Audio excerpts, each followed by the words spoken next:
Chapter 797.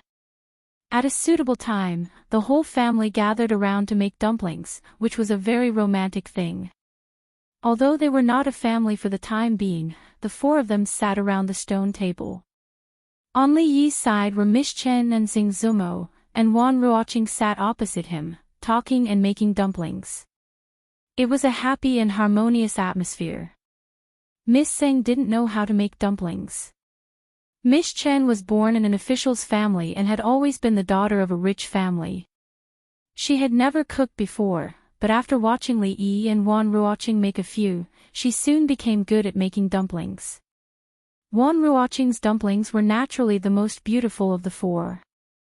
Every dumpling was almost exactly the same. Compared with the strange shape of Xing Zumo's, it was like heaven and earth. Li Yi looked at the results on her table and sighed. If you make them like this, they will all fall apart when you put them in the pot. Who would want to eat them? Xing Zumo looked at the others' dumplings on the table, and then looked at her own. She blushed and whispered, I made them myself.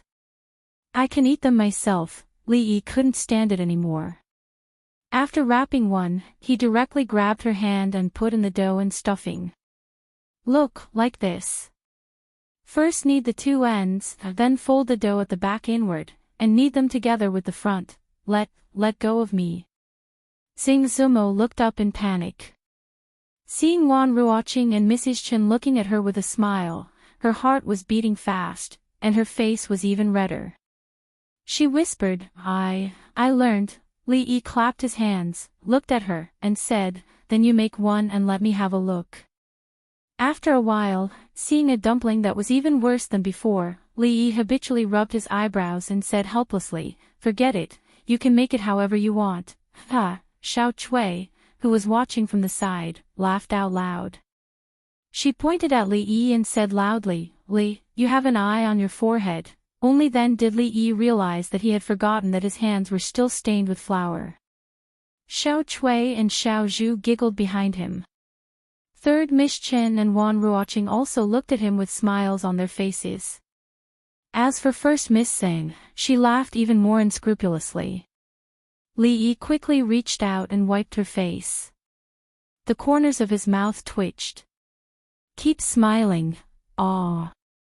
After the scream, the expression on Xing Zumo's face was stunned at first, then she showed a look of shame and anger. She dipped her palm in flour and pounced on Li Yi. However, with her skills, how could she be a match for Li Yi?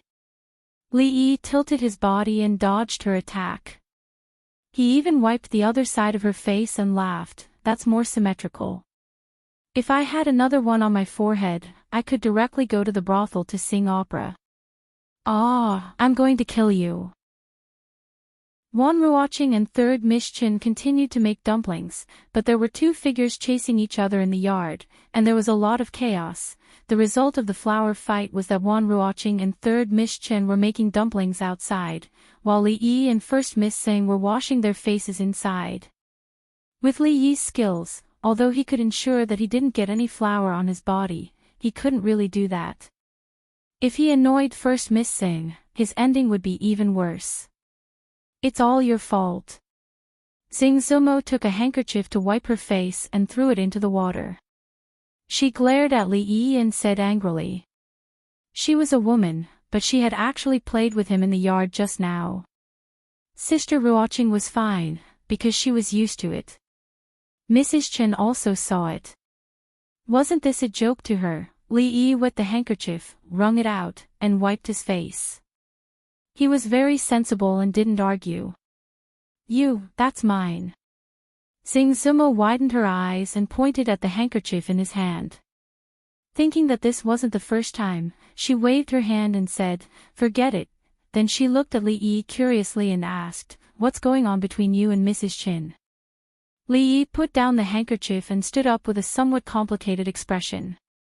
He sighed and said, It's a long story, the matter wasn't complicated, but it was a bit difficult to talk about it. Although what happened 20 years ago wasn't caused by him, it had an inseparable relationship with him. Every time he thought about the current situation, he felt extremely uncomfortable. How?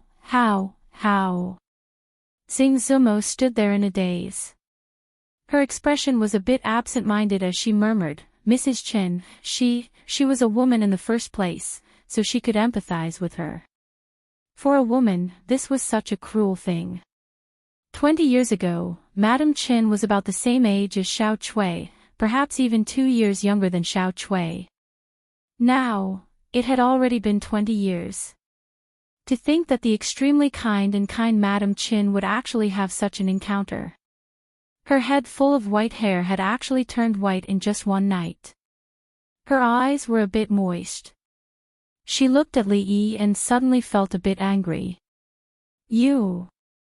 Li Yi clarified, not me. I didn't exist at that time. Sing Zumo gritted her teeth and said, you men are all the same. Using and then abandoning. Not a good thing. Li Yi shook his head and said, I'll say it again. Some men do like to use and then abandon, but they are them, and I am me. I will not use and then abandon. You are. I am not. Yes. Say it again. Yes. Slap. Li Yi slapped her butt. We'll talk about it later. Sing Zumo was stunned on the spot. A certain part of her body felt numb, but more of it was shame. Her pretty face was flushed, and even the roots of her ears were red. She looked up at Li Yi and said hatefully, yes. Slap. Li Yi looked at her and asked again, is it? Yes. Slap. Yes, it is. Slap. Slap. Slap. No, no, no. The numb feeling came again and again. Her face was so red that it seemed like it was about to drip blood, and her voice was already sobbing. Slap. Another wave of numbness came. She raised her head and looked at Li Yi in disbelief. I already said it's not. Li Yi looked down at her and said with some embarrassment, sorry, I hit you casually. Why don't you say no again? It was never too late to mend the fold after the sheep were lost. A prodigal son's repentance was more valuable than gold, and there was still a glimmer of hope at the end of the tunnel. To be able to recognize one's mistakes was a good thing, and Li Yi still had to learn from Miss Seng on this point. Miss, why is your face so red? Xiao Chui asked Sing Zumo in surprise when the two of them walked out of the backyard. Li Yi explained, the water is too hot and your miss is thin-skinned, so her face turned red. Xiao Chui nodded, not really understanding. She didn't know whether the water was hot or not, but she knew that every time the miss was alone with Li, her face would turn red. Wan Ruoqing looked at the dumplings on the plate and said, it's just the few of us. We're almost done. When Li Yi helped to clean up the tray on the stone table, there was a sudden knock on the door. Open the door. Open the door. Li Yi, don't hide. I know you're inside. Li Yi frowned, dusted off the flour on his hands, and walked toward the door. Third Miss Chen was startled and murmured, second brother. At a certain moment, the knocking stopped. Chen Chong took a few steps back and looked at the two people who suddenly appeared in front of him. He asked, who are you? The dozen guards behind him also looked at the two warily, as if they were facing a great enemy. One of the men said expressionlessly, I want to ask, who are you, and what are you doing here? Creak, the door opened from the inside, and Li Yi walked out. Young master. The two men looked at him at the same time and lowered their heads slightly. Li nodded, then looked down and asked, may I know what business you have here, Lord Supervisor? Chen Chong's face was filled with anger. You dare to ask me? Where is my third sister? Hand her over. Second brother. Third Miss Chen hurried out and said, second brother, I'm fine. Chen Chong looked at her nervously and asked, Miao Yu, did this bastard do anything to you? Li Yi looked at him, his eyes narrowed, and his fists clenched. He didn't offend anyone, so how did he become a bastard? If not for third Miss Chen being here, he would definitely let this guy know what it meant to be a bastard. Chen Chong glanced at Li Yi, then supported third Miss Chen and said, "Third sister, let's go. Follow second brother home. The preparations have already been made, we can't leave now." Third Miss Chen shook her head. Chen Chong frowned and said, "Don't mess around. Hurry and follow second brother home. The guests are all waiting." Third Miss Chen shook her head again and said, "Miao Yu just made some dumplings here. Why don't second brother stay and eat some with us?" "Dumplings?" Chen Chong's expression froze. Third sister made them personally. He found it hard to believe. Ever since he was young, his third sister had never done such things. As the daughter of the Qin clan, who would dare to make her do such manual labor? Even as her elder brother, he had never eaten the dumplings she made personally. Third Miss Chen waved her powder-stained hands and said with some embarrassment, "I just learned how to make them, so I didn't do it well." Chen Chong stood there in a daze. After thinking about it, he nodded slightly. Then eat some." Chapter 798. Since the third young lady had spoken, Li Yi naturally could not ignore her and shut Chong Chen outside the door. "Come in." Li Yi only glanced at Chong Chen and said expressionlessly. Although he was a magnanimous man and did not mind what Chong Chen had said to him, his expression was naturally not pleasant. He was having a good meal here, and this shameless outsider had the nerve to come over. Halfway there, he realized that the dumplings had run out. The dumplings made by 4 people were only enough for 4 people and 2 servant girls. With the addition of 1 more person, it was not quite enough. Turning back, he looked at Chong Chen and said calmly, "The dumplings are out. Lord Chen, go and buy some more." "You." As a dignified minister with the backing of the House of Duke, when had he ever been ordered around like this? Anger appeared on Chong Chen's face. He was about to flare up when the third young lady waved her hand and said with a smile, "I'll ask Xiao Er to buy some. She just bought some and knows the place. Let me go." Chong Chen shook his head. Third young lady had personally made the dumplings. How could the fillings bought by a servant girl compare to the ones he had bought? He was just dissatisfied with the rascal's attitude. After glaring at Li Yi, he strode out. The third young lady took a few steps forward and looked at the 2 girls. She said apologetically, "I am a guest and made the decision without permission. I hope Suamo and Ruoqing will not take it to heart." No.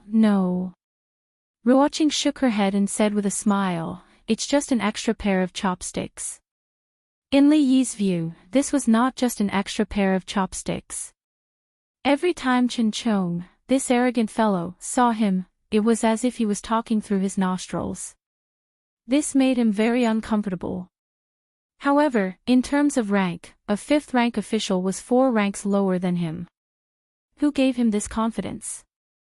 If she saw him walking around in front of her, this meal would lose some of its flavor. However, he did not want to make things difficult for the third young lady, so he shook his head and walked to the kitchen. Although they were eating dumplings today, they couldn't just eat dumplings. Other than the main course, they had to stir-fry a dozen dishes and make some soup. Not far from Willow Lane, there was a food market. The people of the capital had seen people buying meat stuffing, but they had never seen a mighty group of more than 10 people. The person at the head of the group was dressed in luxurious clothing, and his expression was not angry but dignified. One look and you could tell that he was a high-ranking official. To arrange such a large group to come to the market was just to buy 2 tails of meat stuffing. Heavens, am I seeing things? That person just now seems to be Supervisor Chen. Which Supervisor Chen? There's another Chen informant. The one from Duke Chen's residence. Yesterday, he brought a few dozen people to kick down the door of Ning Yuanho's residence. Impossible. What kind of status does he have? How could he come here to buy minced meat, How is it impossible? I saw him with my own eyes yesterday. As the crowd discussed, the butcher's shop assistant was already leaning against a pillar in the shop. He couldn't stop himself from sliding down. Duke Chin, Supervisor Chin. These words were enough to make a commoner like him, who had never seen the world, go weak in the knees. Supervisor Chin naturally didn't know and didn't care about the commotion on the street.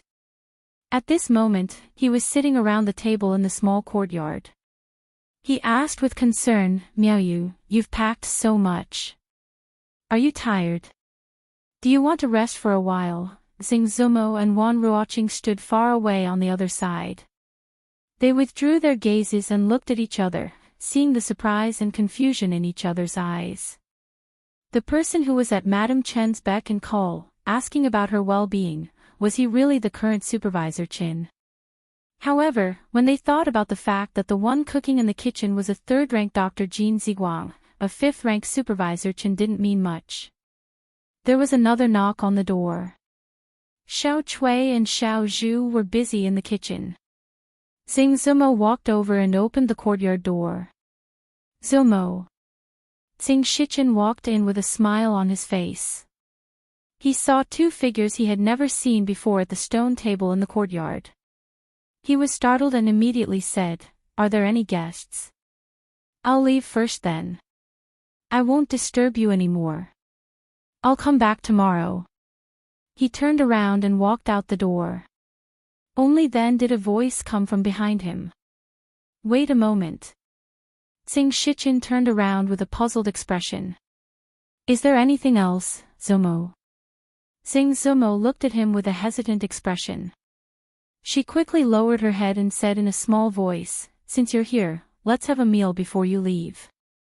Xing Shichen turned around and looked around. When he found that he was the only one here, his body suddenly trembled.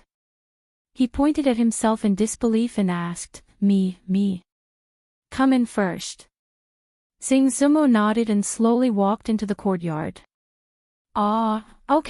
Okay. Xing Shichen stood in place for a long time before nodding. There was a trace of joy on his face as he strode in.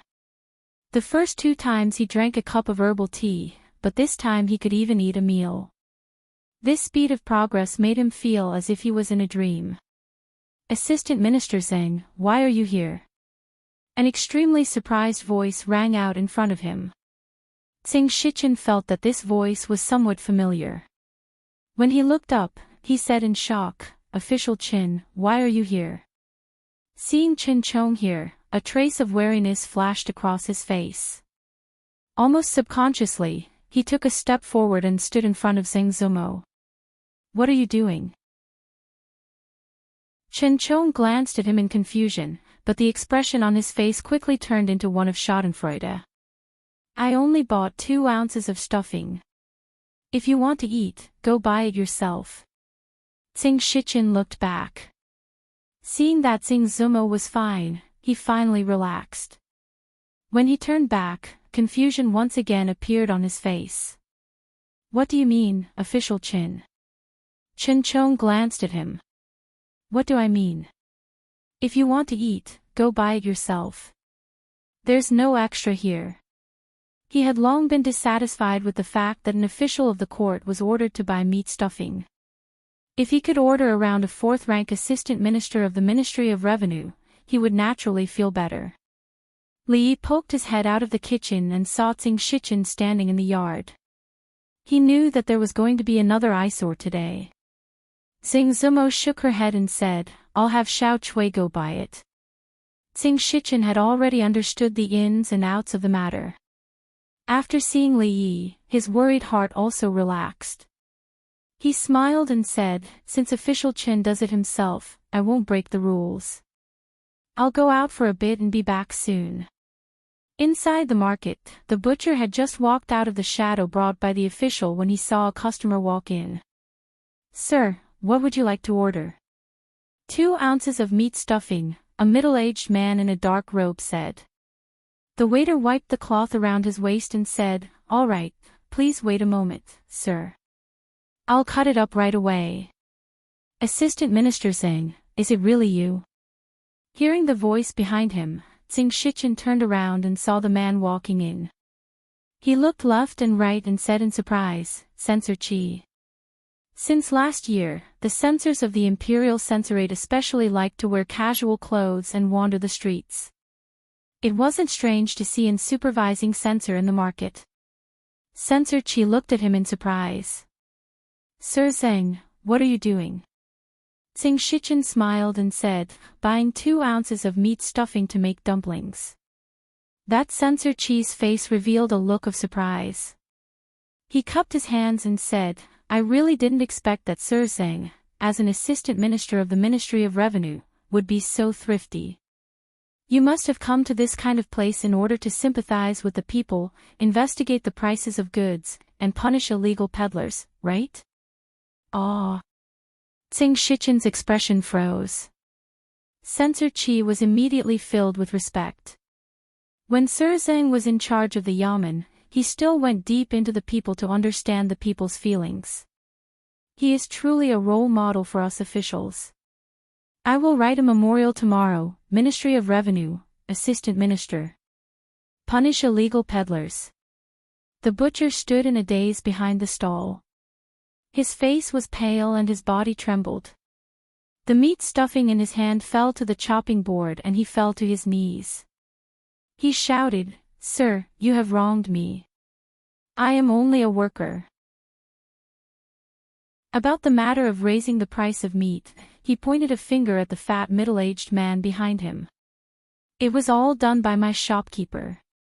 Tsing Shichen cupped his hands at Censor Qi and said, Sir Qi is too kind. I still have some matters to attend to, so I will take my leave first. Censor Qi also cupped his hands. Take care, Sir Zheng. Tsing Shichen took out a few copper coins and placed them on the chopping board. He picked up the meat stuffing and left without looking at the butcher. The butcher kneeled on the ground. He could only hear the sound of teeth grinding behind him. Wong, go. He turned around and saw that the shopkeeper had taken a boning knife from the wall and was glaring at him fiercely. Raising the price of meat, I will chop you up. Chapter 799. The dumplings were all wrapped up and were just waiting to be put into the pot. Third young Mistress Chen and the 2 maidservants sat in the courtyard and chatted. The chores in the kitchen were almost done. The 2 maidservants could not interfere in the following matters and stood at the back, pouring tea and water.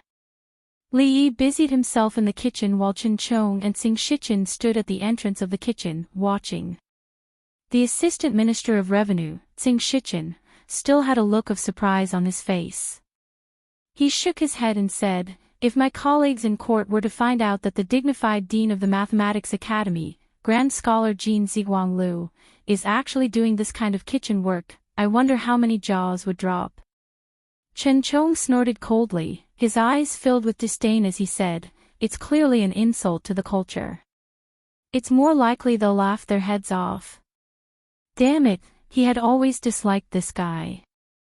Not only did he not make a move, but he was also standing here making sarcastic remarks.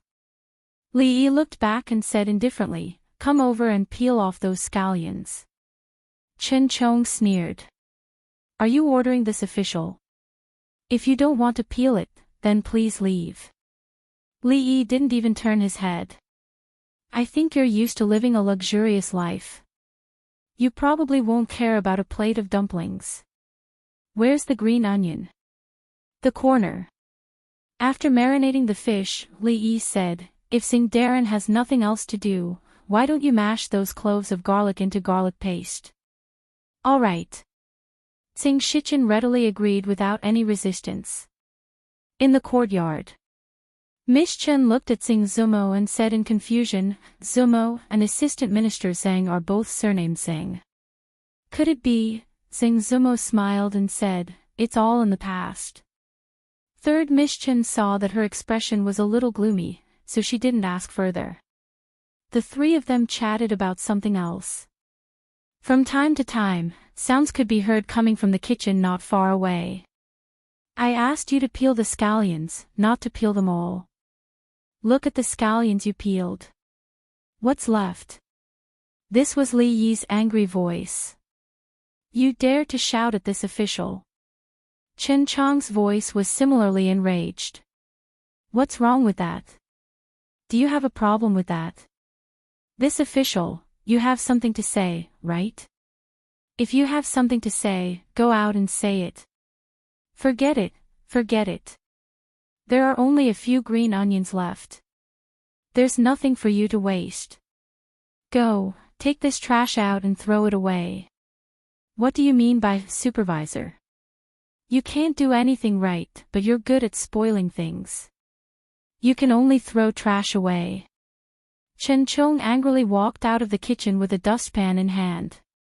After taking 2 steps, he turned back and asked, where should I throw it? Wan Ruoqing stared blankly in a certain direction. She hesitated for a moment before asking, there. Third Miss Chen shook her head and said, it doesn't matter. Let them be. It will be more lively this way. She looked at the 2 women with a smile on her face and asked, you must have known that child for a long time, right? Tsing Zumo was confused. Which child? Wan Ruoqing smiled and nodded. We first met in Qing and Fu. It has been almost 2 years since then. While the 3 of them were talking about these things, a fragrant aroma gradually drifted out of the kitchen. Usually, there were only the 4 of them in the small courtyard. Most of their meals were at the stone table in the courtyard. If the weather was bad, they would eat inside the house. Li Yi would occasionally eat here, so it wouldn't be crowded with one more person at the table. Any more and it would be hard to sit down.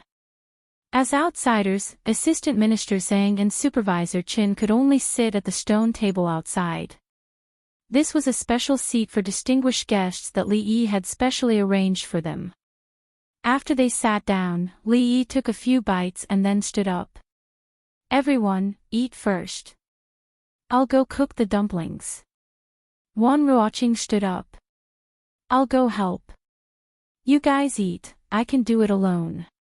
Li Yi shook his head and walked toward the kitchen. Third Miss Chen's gaze moved away from the door and asked, does he often cook? He never cares about what outsiders say. When he was in Qing and Fu, he often cooked himself. Wan Ruoqing nodded and asked, is the food to your liking? A gratified smile appeared on Third Miss Chen's face. Even the imperial chefs in the palace are only a so-so. The 3 of them talked for a while.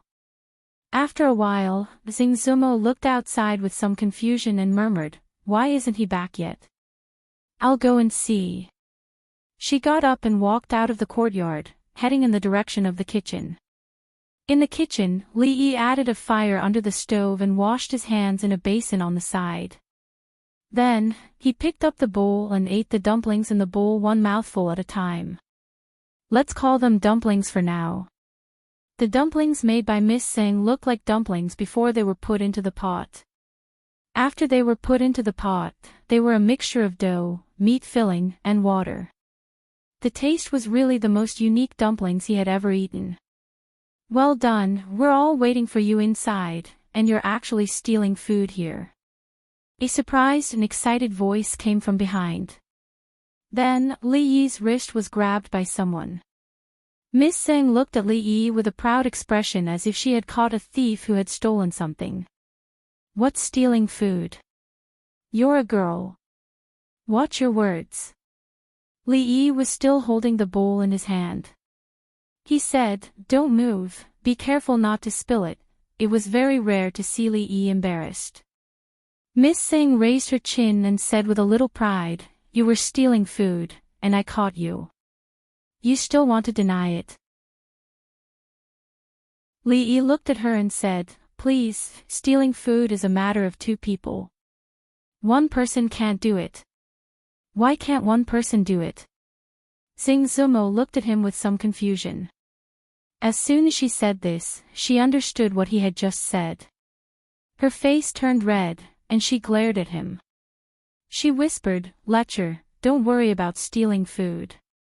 Li Yi put down the bowl and said, the dumplings are almost ready. Help me bring them in later. Xing Zumo walked to the front of the stove and said, I want to eat the dumplings I made. You made them. Li Yi shook his head and said, I threw them away. They are all scattered in the pot. How can I bring them up? You. Xing Zumo looked at him with some embarrassment. Those were the dumplings she had painstakingly made. Although they were not good-looking, it was still her first time. How could he? Her eyes inadvertently caught a glimpse of the bowl that Li Yi had placed on the side, and her expression was slightly startled. Of course, there were not dumplings in the bowl. The dough and meat were scattered, and there was no dumpling shape at all. The only one that was somewhat similar was a dumpling with 2 round ears, which she had made herself. You, her voice softened, and she lowered her head, not daring to look at Li Yi. Although she was a little flustered and bewildered at the moment, there was another kind of sweet and warm feeling in her heart. Li Yi took out the bowl and chopsticks, intending to rinse it with water again. He said, help me keep an eye on it. When the water boils twice more, you can put it into the pot. Okay. Xing Zumo nodded and made a vague syllable from her throat. She stood on tiptoe and leaned over to look into the pot. When she made such a posture, her body would naturally bend down in an arc. This familiar arc made Li Yi's hand feel a strange feeling, and his mind couldn't help but recall the scene in the morning. When Xing Zumo inadvertently turned her head, she saw that he was staring at a certain part of her body. Her body stiffened, and that part seemed to begin to become numb again. Her breathing was a little rapid, and she said angrily, where are your eyes looking? Ahem, ahem. Li Yi coughed dryly, looked at the pot, and said, it's about time, let's start the pot. Xing Zumo's face was blushing. She looked back and whispered, it's not boiling yet, it's not boiling yet. It's not bad. In addition to the dumplings, the dishes on the table were also very sumptuous. They were originally packed according to the number of people. Li Yi brought out the last bowl of dumplings and said with a smile, everyone, try the taste first, delicious. Xiao Chui ate a dumpling. Although it was scalded and kept sucking in air, her chopsticks had already reached out. Her eyes inadvertently glanced at Li Yi, and as if she had discovered something, she pointed at the corner of his mouth and said with a smile, Li, did you secretly eat in the kitchen just now? Splash! Hearing the words, secretly eat, Xing Zumo's wrist trembled, and the dumpling she had already picked up fell back into the bowl. In the courtyard, next to the stone table, Chen Chong picked up a dumpling, dipped it in vinegar, and took a bite. Then, he was startled, raised his head, and asked doubtfully, Assistant Minister Xing, don't you feel that this dumpling is a little raw? Chapter 800. I think it's okay. Xing Shichen shook his head. Although Official Chen has some old grudges with Marquis Li, what sort of person is he? Why would he use such a method to take revenge on you? I think so too. Chen Chong nodded and swallowed the entire dumpling. Xing Shichen smiled. He picked up a dumpling, a smile on his face. But when he put it into his mouth, his smile froze. Swallowing with difficulty, Xing Shichen put down his chopsticks. He looked at Chen Chong and said, Official Chen, this dumpling seems a little raw. A quarter of an hour later, the two returned to their original positions. Who would have thought that 2 high officials of the court would personally start a fire and boil water for a few half-cooked dumplings? Official Chen, your face, Assistant Minister Zhang is not much better. Let him be, we'll talk after eating. Xing Shichen picked up a dumpling, dipped it in vinegar, and asked, if I remember correctly, today should be 3rd young Mrs. birthday. Why is Official Chen not at home? Why is he here?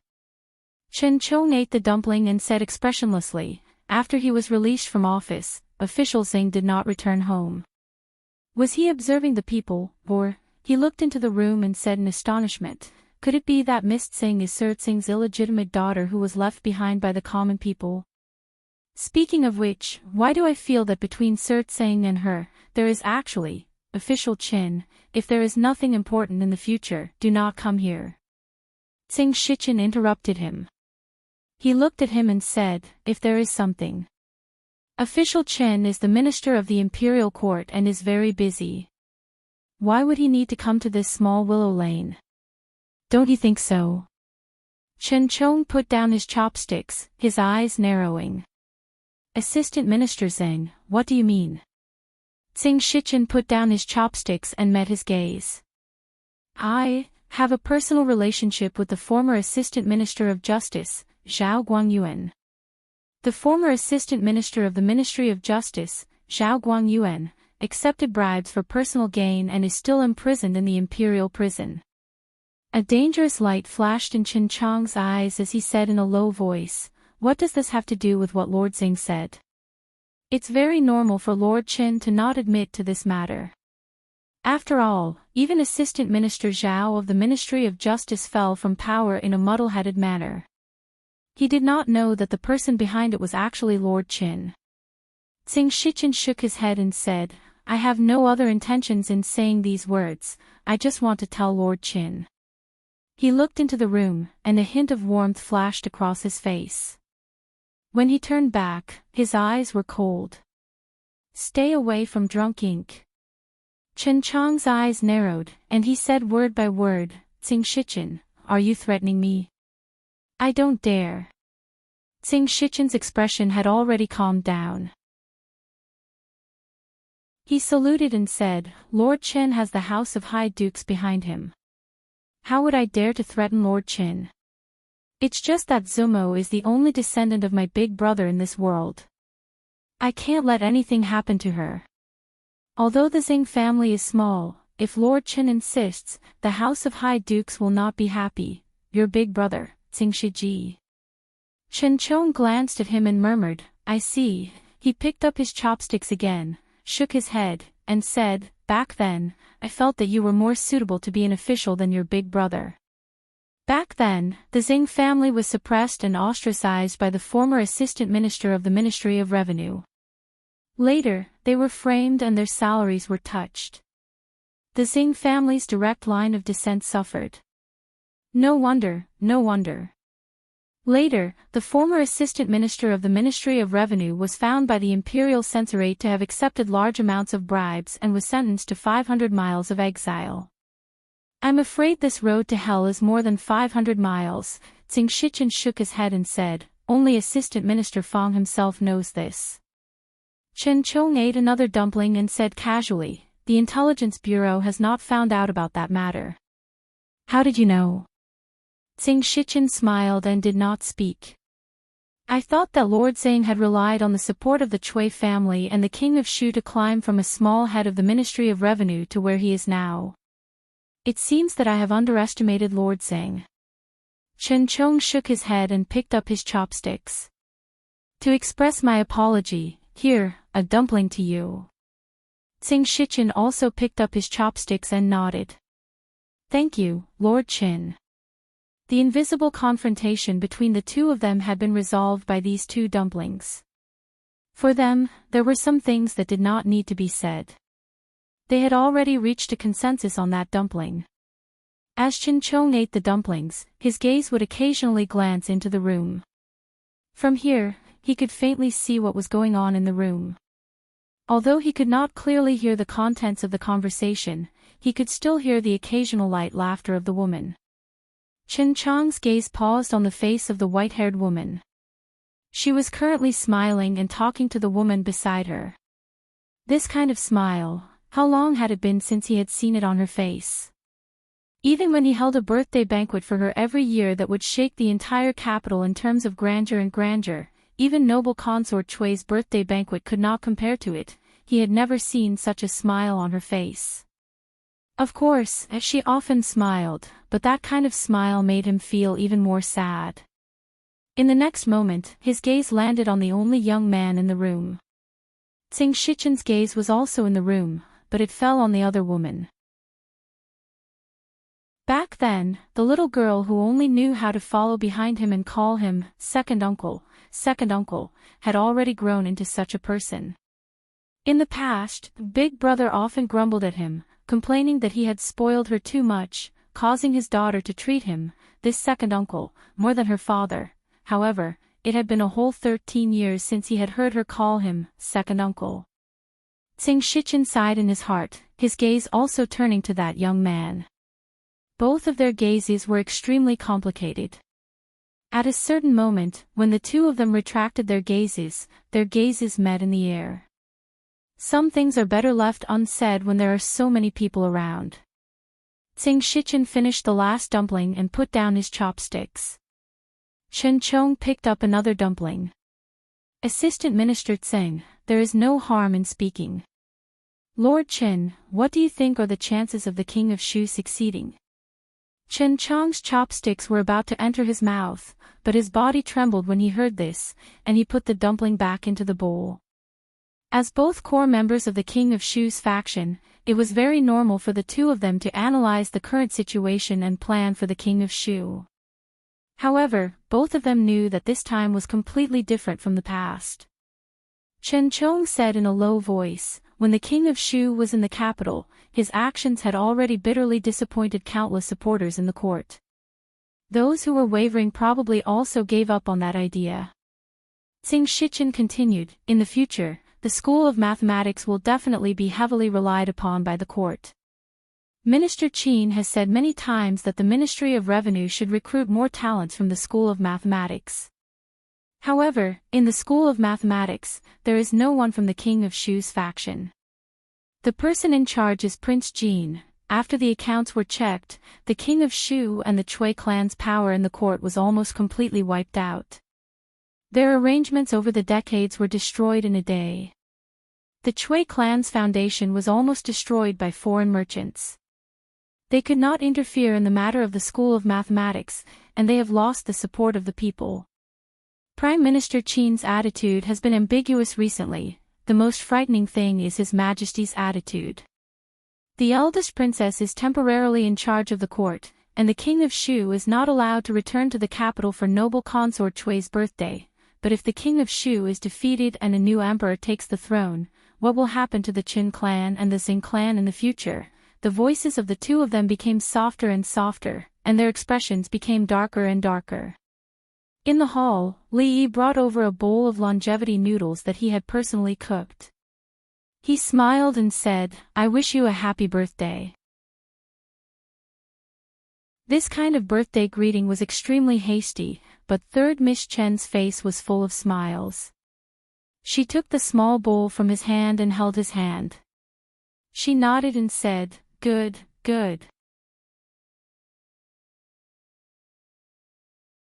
Chapter 801. Duke Chen's Residence. Although night had yet to fall, the entire Chen residence was filled with jubilation. The residence was decorated with lanterns and colored banners. Guests arrived and chatted with each other. Servants and maids walked among them, serving delicacies and wine. The atmosphere was joyous. To the Chen residence, today was even more lively than the New Year, Lantern Festival, and Mid-Autumn Festival. This lowly official greets Lord Qin. Today, there is only Qin Qin, not Lord Qin. Long time no see, congratulations on your promotion, Lord Qin. Today is my youngest sister's birthday, let's not talk about these things. Sit over there, Lord Qin, welcome. Chui Lu, bring Madame Qin to the ladies in the inner courtyard. The Qin family's status in the imperial court was not low, and it could even be said that it played an important role. This was not only because of Minister Chen's prestige and connections in the past, but also because the Qin brothers held important positions in the imperial court. One was a minister, and the other was now an official's attendant. Anyone who was invited to today's banquet more or less had the intention to curry favor with them. Chen Qing personally welcomed a few important guests, then turned around and frowned. What time is it? Why haven't third sister and second brother returned yet? A servant replied respectfully, Master, second master went out to fetch third miss a long time ago. I don't know why, but there has been no news yet. The banquet is about to begin. Send someone out to take a look. Yes. Chen Qing gave an order and the servant immediately retreated and ran out of the mansion. In Willow Alley, third Miss Chen walked out of the courtyard and smiled at the two girls. I still have to thank you for your hospitality today. Sorry for the trouble, Wan Ruoqing bowed slightly and said, you are too polite. It is just a simple meal. Although it is simple, it is better than all the luxurious clothes and food. Third Miss Chen looked at Li Yi, who was standing at the back. After a long time, she said, it is getting late. We have disturbed you for so long. We should go back. Be careful. Chen Chong helped her down the stairs and looked back at Li Yi. His brows were still furrowed, but there was no longer the intense hostility from before. Drunk ink, I'm going back too. Tsing Shichen smiled, then turned and walked towards the entrance of the alley. When this assistant minister of the Ministry of Revenue and Minister Chen parted ways at the mouth of the alley, they looked at each other again. After exchanging some information, they got into their respective carriages. In the courtyard, Li Yi and Xing Zumo sat on either side of a stone table. Seeing this third young lady again today made his heart feel uneasy again. The Qin family had always been the most solid force of the King of Shu's faction. It was also a force that he and the eldest princess could not avoid in the future. However, the Qin family was different from the Cui family, the Yu family, and the Qin family. The Li family owed third Miss Qin too much. Since ancient times, conflicts between factions had always been cold-blooded and heartless.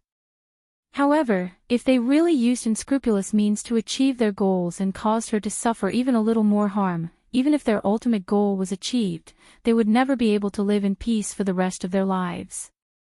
This matter needed to be discussed at length. Tsing Zumo put a cup of tea on the table in front of him, looked at him and said softly, "Are you still thinking about Mrs. Qin?" Li Yi took a sip of tea and nodded slightly. She thought about it and said, "This matter is not your fault." Li Yi shook his head. "But it is still related to me." Fang's head had poked in twice from outside. Li Yi looked up and said, "It's getting late." She nodded. "Well, you can go back. I have a lot of things to do in the next few days. I may not have much time to come." Rui's due date was less than 3 months. Li Yi did not intend to let the old lady and the other women take her to pray for Buddha's blessing all day. After a pause, he said, "If there is anything urgent, send someone to find me. The new house is not far from here. You should know where it is, right?" Then. Wait a minute. She was stunned and hesitated for a moment. Then she turned around and walked quickly back to the room. Soon she came out and handed something to Li Yi, saying, "It's not good. It's not as good as Sister Ruoqing. If you don't like it, throw it away." Li Yi looked at the baby clothes in his hand. It was indeed not as good as the one made by Ruoqing, but compared with the one she made before, it was like heaven and earth. Her needlework was just like her culinary skills. It was incredible that she could make such great progress in such a short period of time. It was enough to guess how much effort she had put into this area these days. "Let me see." Li Yi grabbed her left hand, and sure enough, there were quite a few dark red spots on her white, jade-like fingers. This time, she did not struggle. Seeing his slightly distressed expression, a smile appeared on her face. The dull pain in her hand did not hurt so much. At the door of the room in the back, a figure had come out. Seeing the situation in the courtyard, he slowly retreated. Li Yi was a little touched and angry. He sighed and said, "Don't be so silly in the future." She shook her head and said, "It's never wrong to learn more things. Besides, in the future, I have to do a few things for my child." "That's true." Li Yi nodded and said, "But you have to be careful. No one is like you, hurting your hand when making clothes. Anyway, it's still early. If you do it slowly, there will be a lot of clothes. It will save me the trouble of buying them outside. She slightly lowered her head, feeling a little disappointed. Yes, the only thing she could do was to sew a few small clothes for him and Miss Lu's child. She subconsciously wanted to withdraw her hand from Li Yi's hand, but he held it even tighter. Li Yi looked down at her and asked, "Do you want to have a son or a daughter?" "I think a daughter is better, but it's not up to us. When the time comes, it still depends on luck." Hearing this, her body trembled, and then her face immediately turned red. She struggled even harder to break free from Li Yi's hand. Who wants to have a child with you?" Li Yi could only see the back of a panicked fleeing figure. He said helplessly, "Why are you running?" In the future, not now." Some things were vague. It would indeed save a lot of trouble if it was not said or poked through the layer of paper. But this was very unfair to her. As a man, he was a little less responsible. The timing was not very right. But in the coming days, he had a lot of things to do. It would be difficult for them to meet again. Li Yi thought for a long time and still felt that it was better to say these words. "Miss, why are you covered in the blanket? Is it very cold?" Inside the room, Xiao Chui stood in front of the bed and looked at the figure who was curled up in the blanket. She listened carefully and heard a low sobbing sound coming from under the quilt. "Miss, are you crying?" Panic immediately appeared on her face, and she said anxiously, "Did Li bully you?" "Miss, don't cry. I'll go find him now." "Don't." A figure quickly jumped up from the bed. Xing Zumo grabbed Xiao Chui's arm, and her face was full of tears. She shook her head repeatedly. "Don't go, it's not his fault." "It's me," Xiao Chui asked doubtfully, "but miss, why are you crying?" Because.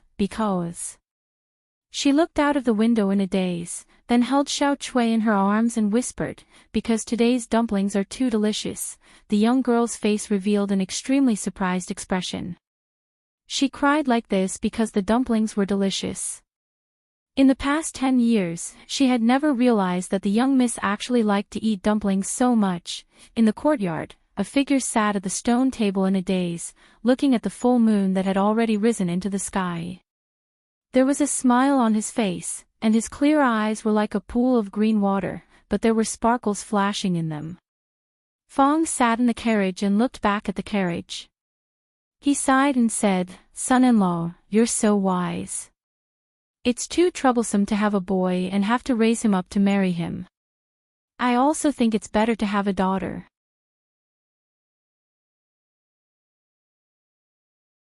Chapter 802. Husband, you came back a little later than usual today. In the room, candlelight flickered. Li Yi moved the wooden basin away, helped Rui dry her feet, and covered her with the quilt. Then, he said, "I was indeed delayed by something today." He roughly told Rui what had happened that day. Rui leaned against the headboard and curled her feet under the quilt. She said, "Speaking of which, I haven't seen Mrs. Chen for a long time." Li Yi sighed. He didn't know what to say for a while. "I'm just a woman. I shouldn't say anything." Rui looked at him and said, "But I think that in the future, no matter what happens to the Li family and the Chen family, we must treat Mrs. Chen well." Li Yi nodded. The complexity of this matter couldn't be explained in a few words. He gently picked up Rui, laid her on the bed, and covered her with the quilt. He said, "It's getting late. Go to bed early, my wife." Rui nodded and closed her eyes obediently. "Good night, husband." "Good night." Li Yi kissed her gently on the forehead. He walked over to turn off the light and left the room. The moon was very bright that night. There were lanterns hanging in the courtyard, so it wasn't very dark. Li Yi took some desserts from the kitchen and a pot of grape wine. He sat at the stone table in the courtyard. He had cooked a lot today, but he didn't eat much. He was a little hungry now. He ate the desserts and drank the wine, thinking about something. Many things had happened these days. He needed to think about them from time to time. The most important thing was to find another job for old Fong. With a grandmaster like Su Lao by his side, his existence seemed a lot more unnecessary. Secondly, since the old emperor handed over the affairs of the court to the eldest princess, he really didn't care about anything. He moved to Hibiscus Garden with the empress, Yen Fei, and the others, and retired early. According to the eldest princess, he actually asked the imperial guards to open up a vegetable garden in Hibiscus Garden. He had already planted the seeds himself. When spring came next year, he would be able to eat the vegetables he grew himself. Other than that, he played on the streets with Shaoning and Yongning every day under the protection of a group of hidden guards. He led the dogs up the mountain to chase rabbits and set traps to catch pheasants.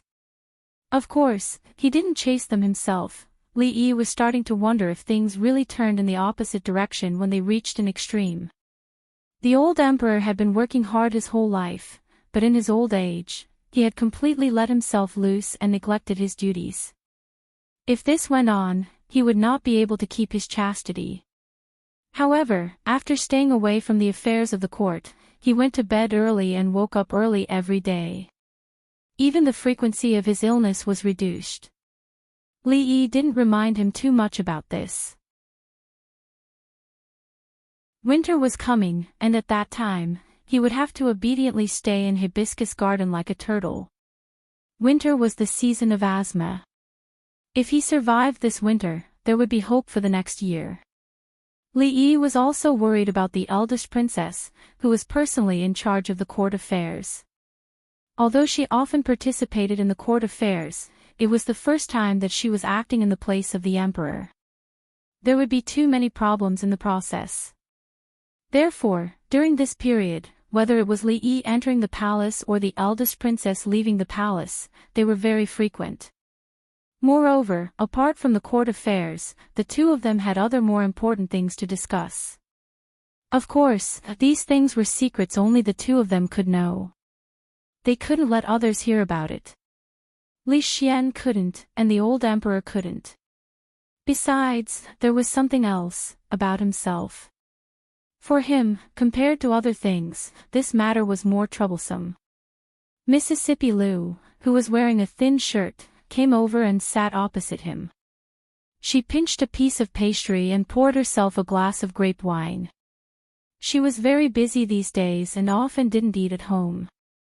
There were not many opportunities for the two of them to sit quietly and face each other like this. When she poured the second glass of wine, she slowly said, "I'm out of silver. Take 100,000 taels first. We'll talk about it if it's not enough." Lu Meng was his family's power. Li Yi wouldn't be stingy on spending money on this.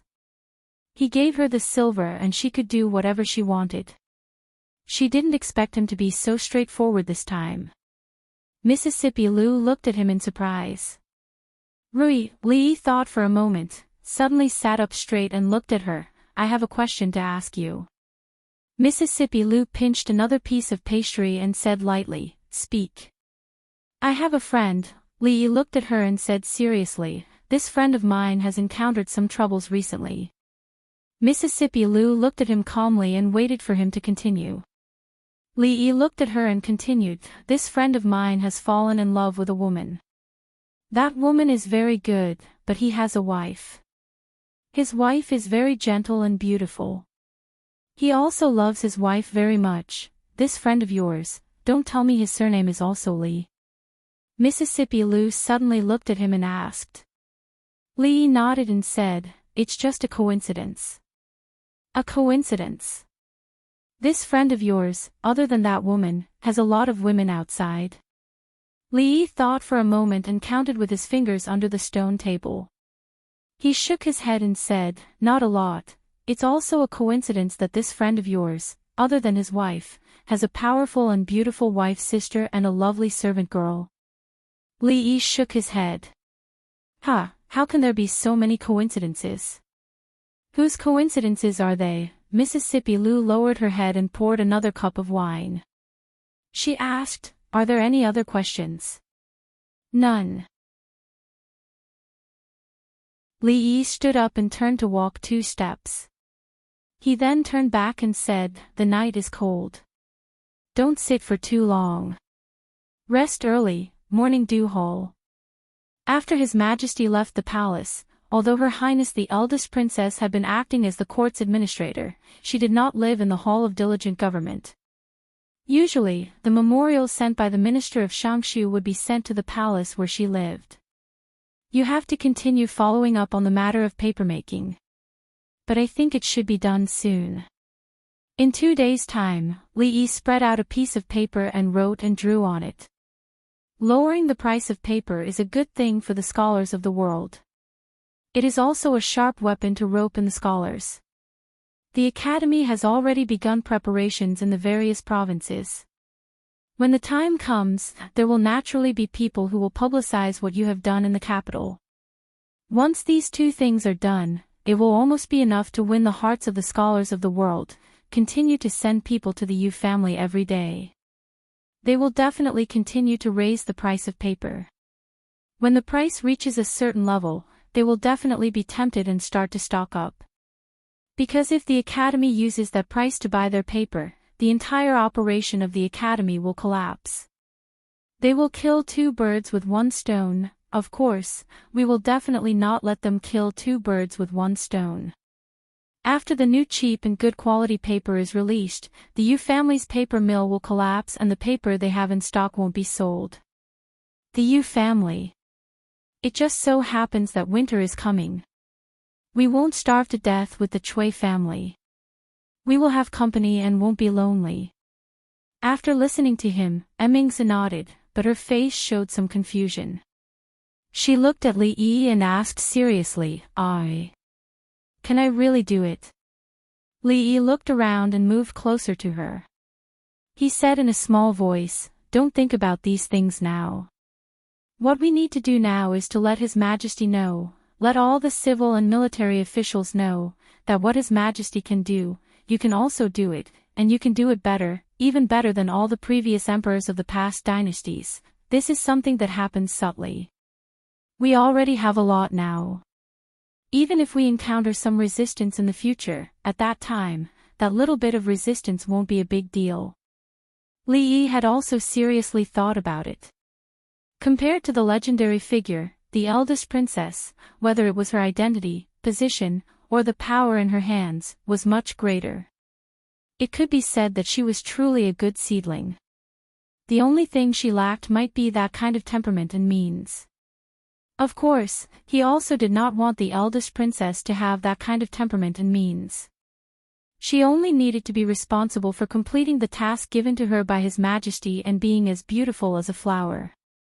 As for other things, there was him.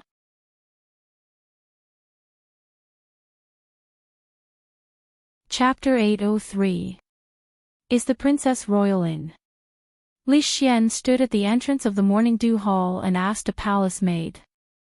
After getting an affirmative answer, he walked in. These days, Emingzi was sometimes in the palace and sometimes at Li Yi's place. If he wanted to see her, he had to rely on luck. This was not the most depressing thing. The most depressing thing was that no matter where they were, she and Li Yi always seemed to deliberately avoid him when they were talking about things. He had accidentally bumped into them a few times. The 2 of them were originally having a serious discussion, but when they saw him, they would immediately change the topic. The last time, they actually said that they were talking about whether the crown princess would give birth to a boy or a girl, and even asked him if he liked a son or a daughter. Needless to say, of course he liked a son. But if it was a daughter, it was fine, because it would be his child. This was not the most important thing. The most important thing was that between the 2 of them, one was his best friend, and the other was his family. This feeling of being ostracized by the people closest to him was very uncomfortable. There must be something hidden in this that he did not know. He opened the door and saw the 2 people in the room. After a moment of shock, he smiled and said, "You're both here. The new paper has been made, it's very good." "Oh yes, what were you talking about just now?" Because the two of them were talking about something secretive, Li Yi deliberately stayed very close to the Princess Royal. When Li Xian pushed the door open and entered, he had no time to react at all. He secretly glanced at the Princess Royal. At such a close distance, she should have been able to sense it. Mingzu lowered her head. She had been absent-minded for a moment, and when she realized it, it was already too late. Li Yi looked at Li Xian, then looked at Mingzu and asked, "Yes, what were we talking about just now?" Mingzu looked at him and said, "The soup you brought today was very delicious, let's continue tomorrow." Li Yi's face was full of regret. "I was going to bring another kind of soup tomorrow. It's even more effective." Li Xian stared blankly at the two of them. When he came in just now, the two of them were so close to each other. When they turned around to talk to him, their faces were almost touching. Now they were actually telling him, what soup were they discussing just now? What kind of soup did they need to stand so close to each other? The two of them had been behaving strangely lately. They had been hiding together all day, a man and a woman alone, cheating on each other, a man and a woman together in a room, acting sneakily, and not letting him know what they were discussing. There was definitely nothing good about it. "Why are you asking so many questions?" Li Yi glanced at him. "Just now, what did you say about the paper creation?" "No, you have to make it clear to me today." Li Xian didn't seem to be so easy to fool this time. He looked at the two of them with a sullen face. Originally, it was a matter of the three of them together. Suddenly, one day, he was pushed out. The three heroes of the capital had become the two heroes of the capital. This kind of feeling could not be understood unless one experienced it personally. Li Yi looked at him. He didn't know what to say. Of course, it was impossible to tell the truth. This was no small matter. Even Li Xian couldn't know about it. He couldn't even think about it in that direction. This reason was not easy to come up with. In Li Xian's mind, he couldn't help but think about the various states between Li Yi and Mingzu over the past few days. Or rather, signs, as well as their intimate appearance when he came in just now. At this moment, Li Yi and Mingzu seemed to have thought of something. One of them was stuttering, and the other was lowering her head in silence. A thought flashed through his mind. Could it be? He looked at the two of them suspiciously. Li Yi's heart skipped a beat. He couldn't have guessed this kind of thing. Mingzhu's face also showed a trace of unnaturalness. Li Yi's nervousness and Mingzhu's panic naturally didn't escape Li Xian's eyes. Seeing this scene, his heart was almost certain of his guess. He blurted out, "Could it be, there's something going on between the two of you?" "Ah." Li Yi's expression froze. "What?" Mingzu raised her head to look at Li Xian. Still pretending. Li Xian looked at the two of them with a face full of agitation. He had an expression that said, "Stop pretending." "I knew it. There's definitely something going on between the two of you." Li Yi looked at him in a daze. "No, you. When we were in Qing and Prefecture, I knew that the two of you, sooner or later." "Don't mess around. Have you settled your wife? Have you settled your sister-in-law?" I've settled those two. And Uncle Huang. Mingzu is the eldest princess. It's difficult to settle the etiquette." Li Yi had never seen Li Xian so agitated. He couldn't even get a word in. Then he thought of something. He didn't have many opportunities to meet with the eldest princess, and he also had to be on guard against Li Xian at all times. What could he do to get past this hurdle and make him pay more attention in the future so that he wouldn't be so reckless? It seemed like there really was. So he held the eldest princess's hand and sighed. His face showed helplessness. You also know that Emingsu is the eldest princess. He looked at Li Xian. His expression was slightly gloomy. So, if we want to be together, it's as difficult as ascending to heaven, Li Xian hurriedly said. Don't be discouraged. You don't look like someone who gives up easily. Let's think of a way together. It should be possible. Li Yi's tone was sad. So, we can only be together for such a short period of time when we are discussing politics. Although it was hard to lie to him like this, he didn't have any conscience. But it was better than letting him know the truth. A white lie was worth forgiving. The eldest princess also understood his intention at this moment. She quietly let him hold her hand. In Li Xian's view, this was a kind of floating and sinking according to the man. Otherwise, with Mingzhu's temper, she would only hold a man's hand. It was impossible for her to hold his hand. I know. It's not easy for you. I'll leave now. Li Xian nodded fiercely to show that he understood. He turned and walked outside without any hesitation. Forget it. I still have business today. Li Yi grabbed his arm and pulled him back. He asked, You just said that the paper has been made. Li Xian looked at them again and then said, It has been dried. The quality is really high and the cost is so low. Once it is launched, the Academy's problem can be solved. But... He thought of something else and asked doubtfully, Of the two types of paper you made this time, one is of high quality and low price. It will definitely be recognized by the world, but the other, it is very soft. After you use ink, it will immediately permeate. You can't write on it, you can't draw on it, and you can't use it to wrap things. Why did you waste so much effort to make this inferior paper? Li Yi glanced at him and said, Why do you care why I made this paper? Since it has been made, it must be of great use. Otherwise, what is it used for? To wipe my ass. Li Xian looked at him disdainfully. Vulgar. Let's not talk about this. Li Yi looked at him and said, I've taught you the basic method of papermaking. Now you have a certain understanding of the principle of papermaking. You can use this knowledge to take a small step forward. How? Li Xian asked doubtfully. The paper for writing has been made.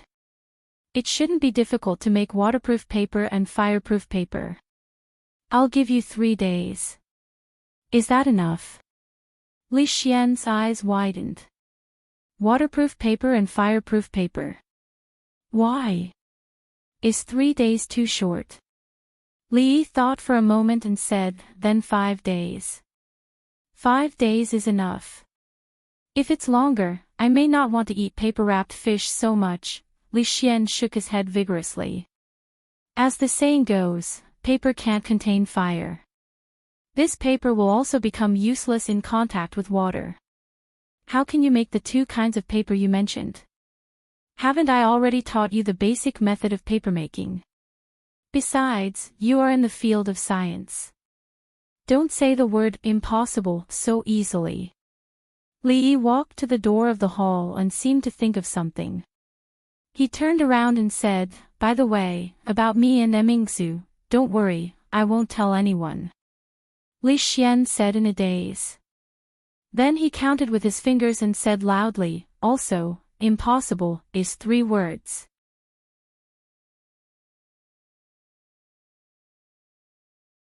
Chapter 804. In the small courtyard of Willow Lane, Xiao Chui held her chin with one hand and stared straight at the door. She murmured, Miss, Lily hasn't been here for a long time. Xing Zumo was spreading the osmanthus flowers she had just picked yesterday on the stone table to dry. After the osmanthus flowers were dried and ground into powder, they could be stored until this time next year. The fragrance filled the courtyard. She didn't answer Xiao Chui's question. Instead, she moved the ones that had just been sun-dried to a place where the sun could shine. Miss. Xiao Chui stood up and trotted over. She asked, Miss, why aren't you in a hurry? What's the hurry? Sing Zumo glanced at her and sat back down at the stone table. Why isn't Lily here yet? The servant girl only felt that her young miss was really, really silly. She anxiously said, did you two quarrel? Otherwise, why hasn't young Masterly come here for so long? Young miss, at this time, you can't throw a tantrum. Young Masterly is such a good person, okay. Sing Zumo waved her hand and said, his wife is about to have a baby. He is taking care of it at home. Of course, he doesn't have time to come over. Don't think too much all day. Oh, so that's how it is. Xiao Chui nodded, her heart finally relaxed. Sing Zumo looked up at her and asked, what did you say about me just now? Petulant. I'm not. Xiao Chui ran over and shook her arm. Miss is the best. Wan Ruoqing, wearing an apron, came out of the kitchen and asked with a smile, Zumo, didn't you say you wanted to learn how to make osmanthus cakes from me? Come in. You. Sing Zumo stood up and pointed her finger at Xiao Chui's forehead. Then, she turned around and walked quickly to the kitchen. Is it difficult to make osmanthus cakes? She was full of confidence before, but after walking into the kitchen, she was a little worried. Wan Ruoqing smiled and said, it's not difficult to make, but it's not easy to make it delicious either. Osmanthus powder, noodles, water temperature, kneading time, steaming time, and the size of the fire will more or less affect the taste. Ah! Sing Zumo's eyes widened, and her face revealed a dispirited expression. It's over. I can't do so many things. Wan Ruoqing shook her head and said, as long as it's you who did it, it doesn't matter if it's good or bad. What are you talking about? Sing Zumo blushed and said, I just want to learn and cook for myself in the future. All right. If you say it's for yourself, I'll make it for myself. Wan Ruoqing smiled and said, although the process is a bit complicated, fortunately there is still a lot of time. After trying a few times, I will naturally be familiar with it. What do you mean I'm making it for myself? That's what I meant. Okay. I'll make it for you. But before that, I have a question to ask you. Why are you acting so mysterious? What's the problem? Say it, does drunken Emo like boys or girls? Sing Zumo was startled and immediately blushed. Seeing the teasing look on Wan Ruoqing's face, how could she not know that what they said that day had been heard by her? She said angrily, good, you dare to laugh at me. She reached out to tickle the other, and Wan Ruoqing dodged and fought back. After a while, the two women were flushed. Sing Zumo panted slightly and said, no more. Let's get started. Wan Ruoqing nodded, and a smile appeared on her slightly haggard face. However, in this smile, there was a hidden trace of loneliness, desolation, and sourness. Sing Zumo, who was full of joy and sweetness, did not notice it. The maids of the Leaf family had been very frightened in recent days. They were specially assigned by the old lady to take care of the young madam, but it had been half a month, and they could only do things like wiping the table and sweeping the floor. The Marquis's care for young madam could be said to be meticulous. He was so meticulous that they could not interfere at all. He was so meticulous that other than cooking personally, he even chased them away from things like combing hair and washing feet. What made them sad and even a little frustrated was that the hair that Master Ho combed for the young madam was much more beautiful than theirs. Even the maids who were the best at this could not compare. For a woman, wasn't the happiest thing in life to marry a husband who was willing to spoil her, love her, and take care of her in every possible way? Even if this husband did not have any great ability, it was enough to help each other for a lifetime. And Master Ho could no longer be described as great ability. He had great ability. The youngest duke of the Jing kingdom, the youngest minister of Golden Ziguanglu, and the most favored official of His Majesty, the more capable Master Ho was, the more precious the things he did for the young madam were. Their marquis was far from being comparable to the group of coquettish, cheap and powerful nobles outside. "All right, husband, there's nothing else for me to do here.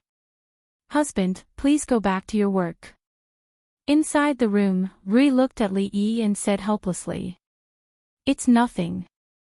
Li Yi shook his head and asked, "Are you hungry? Do you want me to peel an apple for you?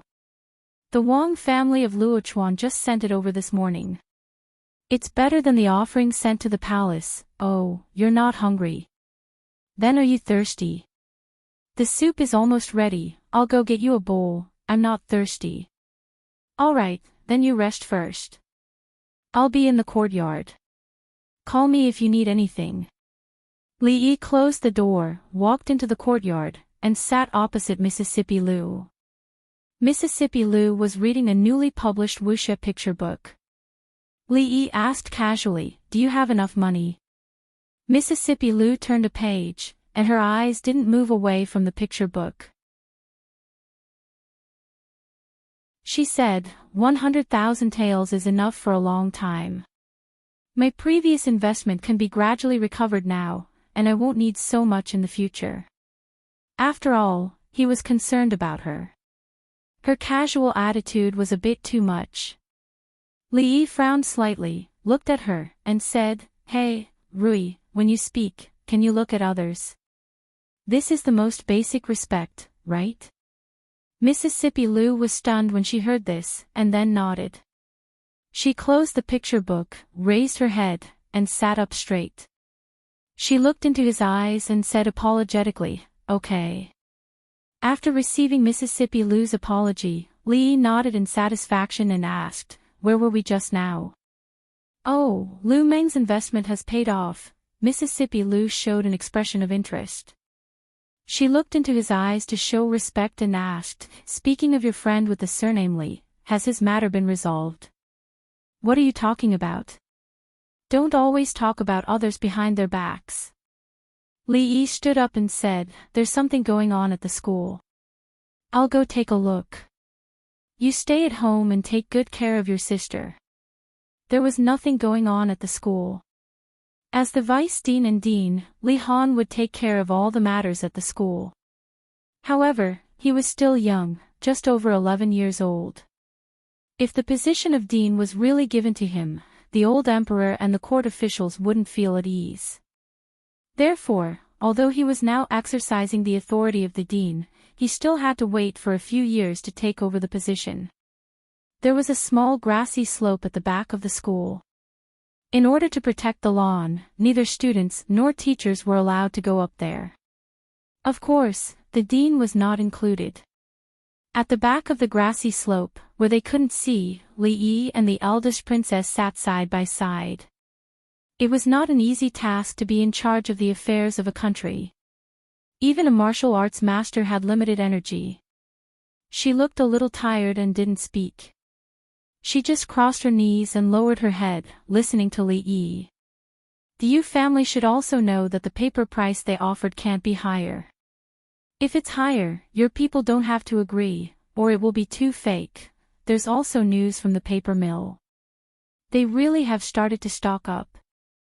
Let's wait a little longer. The word live that I told you last time. Li Yi only said a few words before he felt a slight weight on his shoulder. He turned his head and saw the eldest princess leaning on his shoulder. She had actually fallen asleep. Li Yi stared blankly for a moment, then sighed softly. It seemed that she was really tired. Whether this kind of life was good or bad for her, he didn't know. He didn't move again and let her lean on him. He looked at the sparkling lake in the distance and thought about something else. At the bottom of the grassy slope, a figure walked up quietly without making a sound. Li Xian crawled up the grassy slope and looked down. When he saw the figures snuggling up to each other, he nodded slightly and slowly climbed back down. Chapter 805. The Academy of Sciences really can't make waterproof and fireproof paper. Li Xian looked a little haggard. It was obvious that he had been thinking about this matter for the past few days. It seemed that he really had no clue. Otherwise, he wouldn't have given up so quickly. If you can't make it, then forget it. At most, I won't eat paper-wrapped fish anymore. Li Yi shook his head and said, Emingsu is very busy these days. Keep a close eye on the paper mill, especially the method of making paper. Don't leak it. Also help to take care of the people from the princess's residence. Li Xian nodded and said, Don't worry, I'm watching. Speaking of Emingsu. Li Xian turned to look at him and hesitated for a moment before saying, I know it's not easy for you, but Emingsu is tired enough dealing with political affairs. You should control yourself and take care of your health. Li Yi looked at him in surprise and asked, What should we control? Anyway, just control yourself.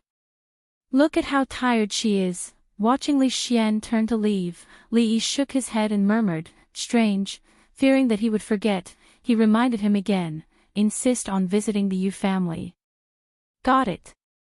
Li Xian waved to the back and walked out of the gate. The Yu Mansion.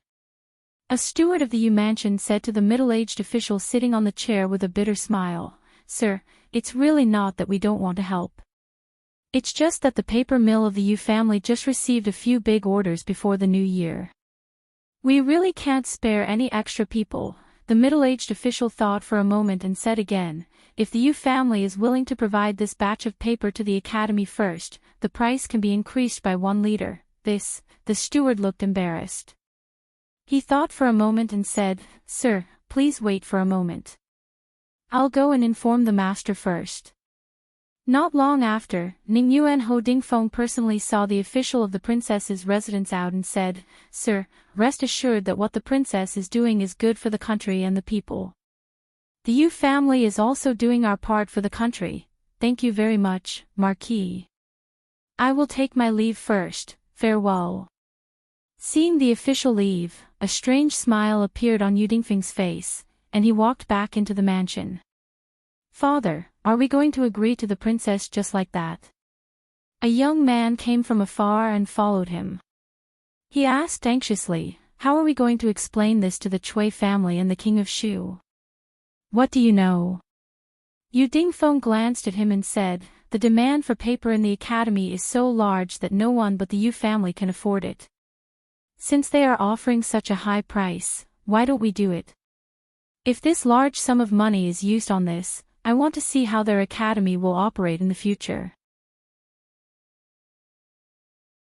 If their academy can't continue and we get the money for nothing, not only will noble consort Cui not blame us, but this matter will also be a great merit. The young man was startled for a moment before a look of reverence appeared on his face. Father is wise. Yu Dingfeng waved his hand and said, All right, stop flattering me. Tell me, what's the matter? Nothing can be hidden from father. The young man smiled embarrassedly and said, Third brother has been reflecting on himself in his room for half a month. Mother sent me to ask when, don't mention that bastard to me.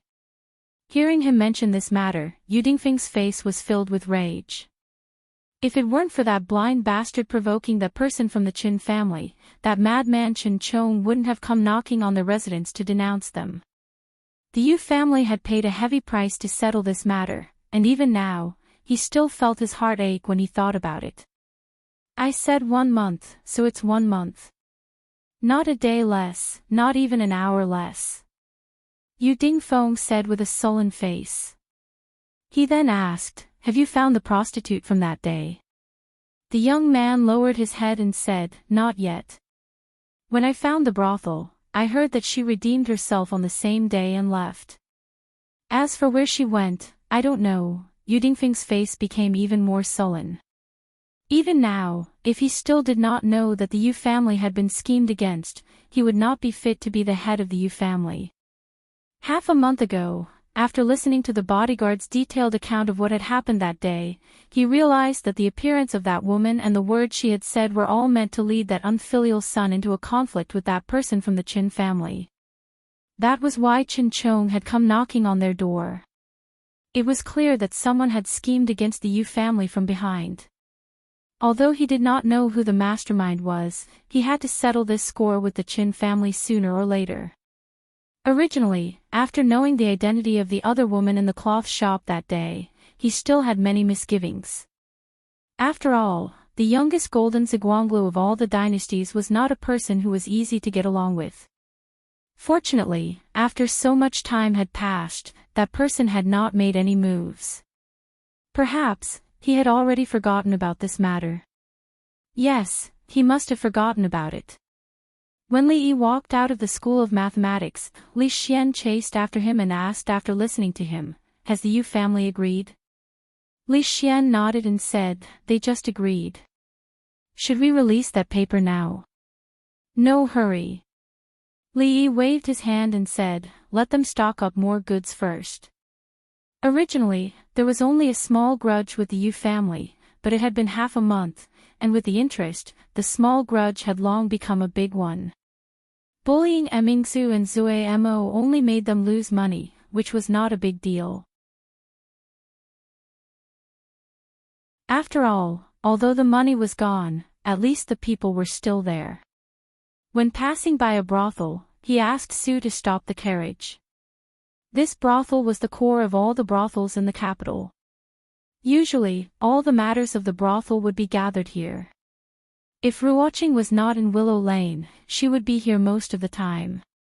County Marquis Li. When walking into the brothel, a voice came from behind. Li Yi turned his head and looked at the middle-aged man who came in from outside. The middle-aged man in luxurious clothes took 2 steps forward, smiled, and said, "It's really County Marquis Li." Li Yi's eyes swept over the man behind the middle-aged man, then he looked at him in confusion and asked, "You are?" "I'm Qin He." The middle-aged man smiled and said, "Prime Minister Qin is my father." Li Yi made an obeisance with one hand and the other before his chest. "So it's Lord Qin. You flatter me." The middle-aged man said with a smile, "I'm the 5th child in the family, and I have no official position. I'm just an ordinary man."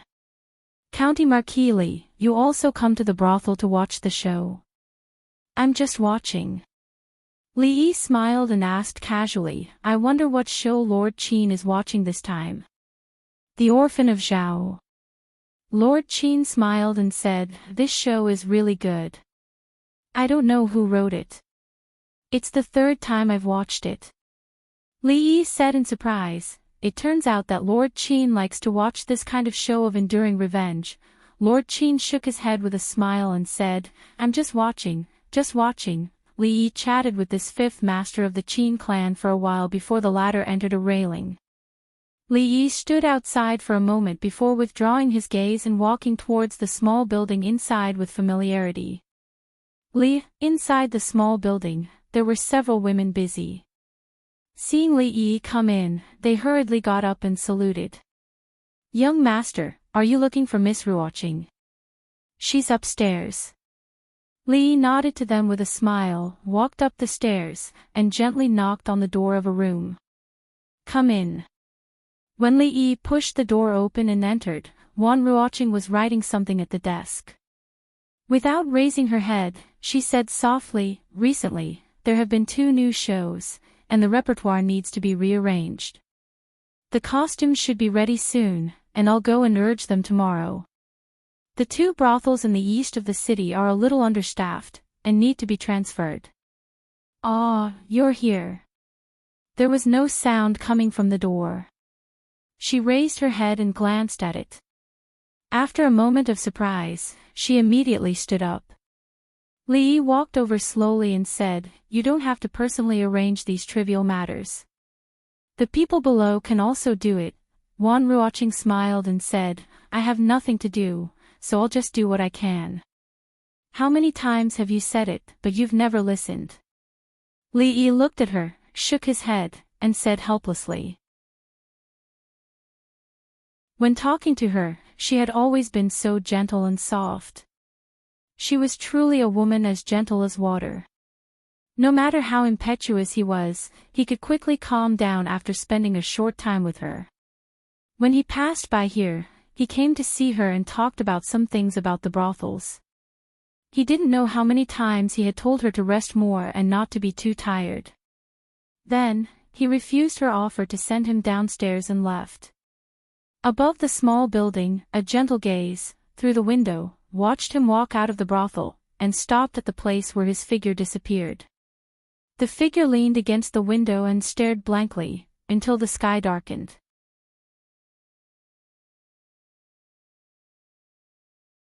Chapter 806.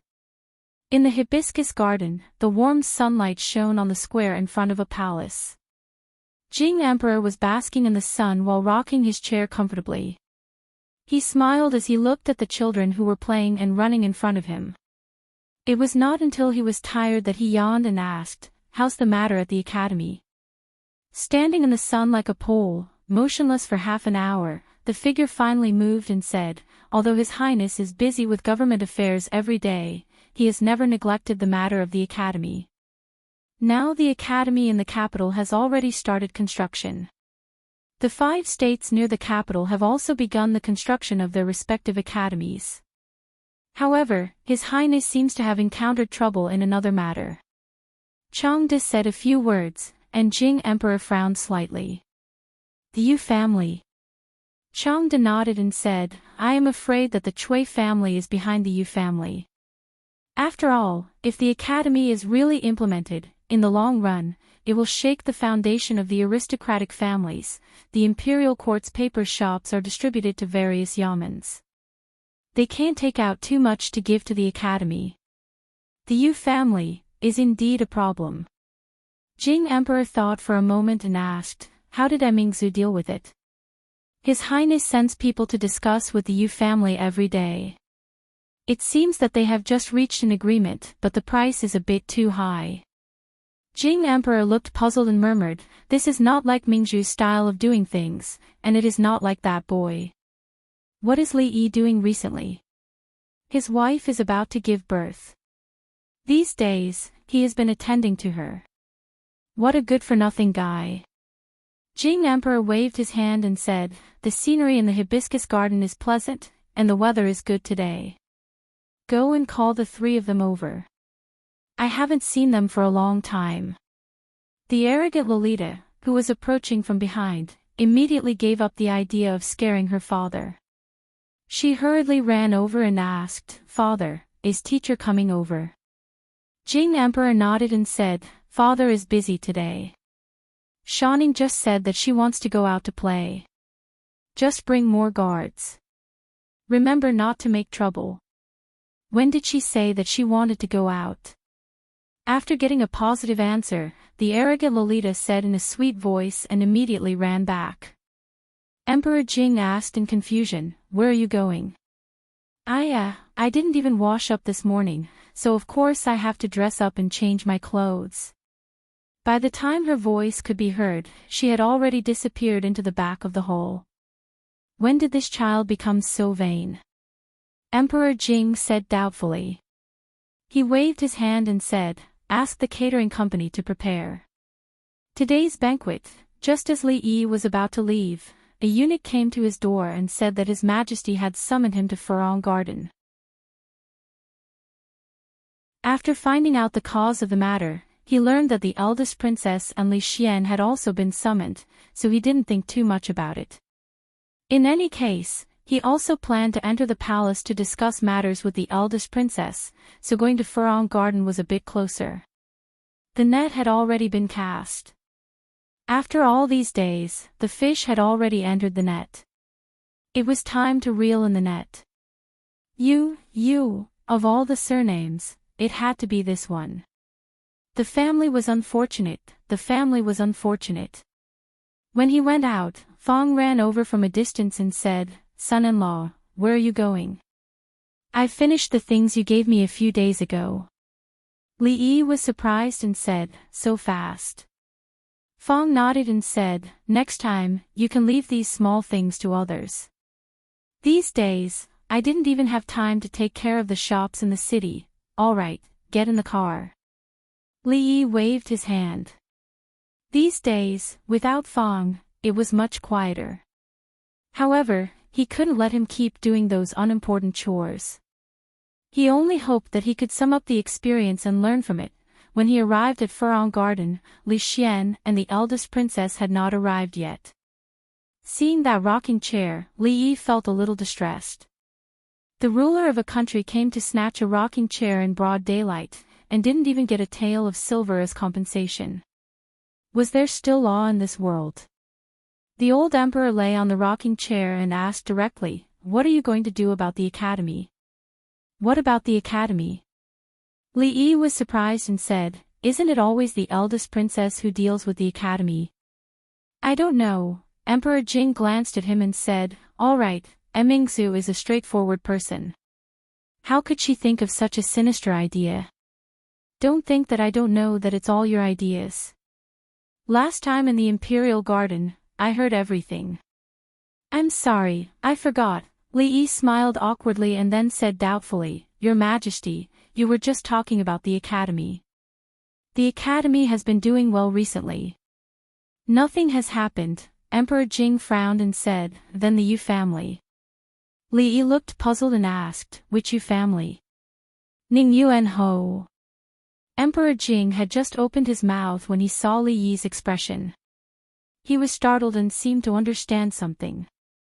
He nodded and said, "The Yu family has made contributions to the country in the past. Don't kill them." Li Yi shook his head and explained, "Your Majesty, you misunderstood me. I didn't intend to kill them, father." The eldest princess came from behind and bowed to Emperor Jing. "I'll take my leave first." It was better for an outsider like him not to know about the discussion between Her Majesty and the retired emperor. Li Yi sensibly retreated. He still had to eat here later, so he couldn't leave for the time being. Fortunately, the scenery in Hibiscus Garden was good. He planned to go to the lake to enjoy the scenery. After a few steps, he stopped and stared blankly in front of him. Not far away from the intersection, a proud Lolita wearing a white palace dress stood there charmingly. Li Yi was slightly surprised. The proud Lolita usually liked to wear brightly colored clothes and wore her hair in a double spiral bun. The flying fairy bun was the favorite hairstyle of young girls. Today, she wore a white palace dress and her hair was combed back into a heart bun. At first glance, she didn't look like a crazy girl at all. At this moment, Li Yi truly felt that the 14-year-old Princess Shining was no longer the proud Lolita from before. "Sir." She stood there with her hands clasped together and said something in a low voice. Li Yi came back to his senses and walked over. He asked, "Where's Yongning? Why isn't she with you?" She lowered her head and said with a red face, "Yongning has to go to class today. I'm not feeling well, so I asked for leave." "You're not feeling well?" Li Yi looked down at her and asked with concern, "What's wrong? Have you seen the imperial physician?" The proud Lolita lowered her head and looked at her toes. She whispered, "I feel uncomfortable for a few days every month." There's no need to see the imperial physician. Li Yi didn't know how to respond to this question. The little Lolita had really grown up. In the past, she liked to hold his hand when she walked and would often cling to him like an octopus. Now that they were walking side by the lake, she wasn't as noisy as she used to be. She became exceptionally quiet, which made Li Yi feel a little uncomfortable.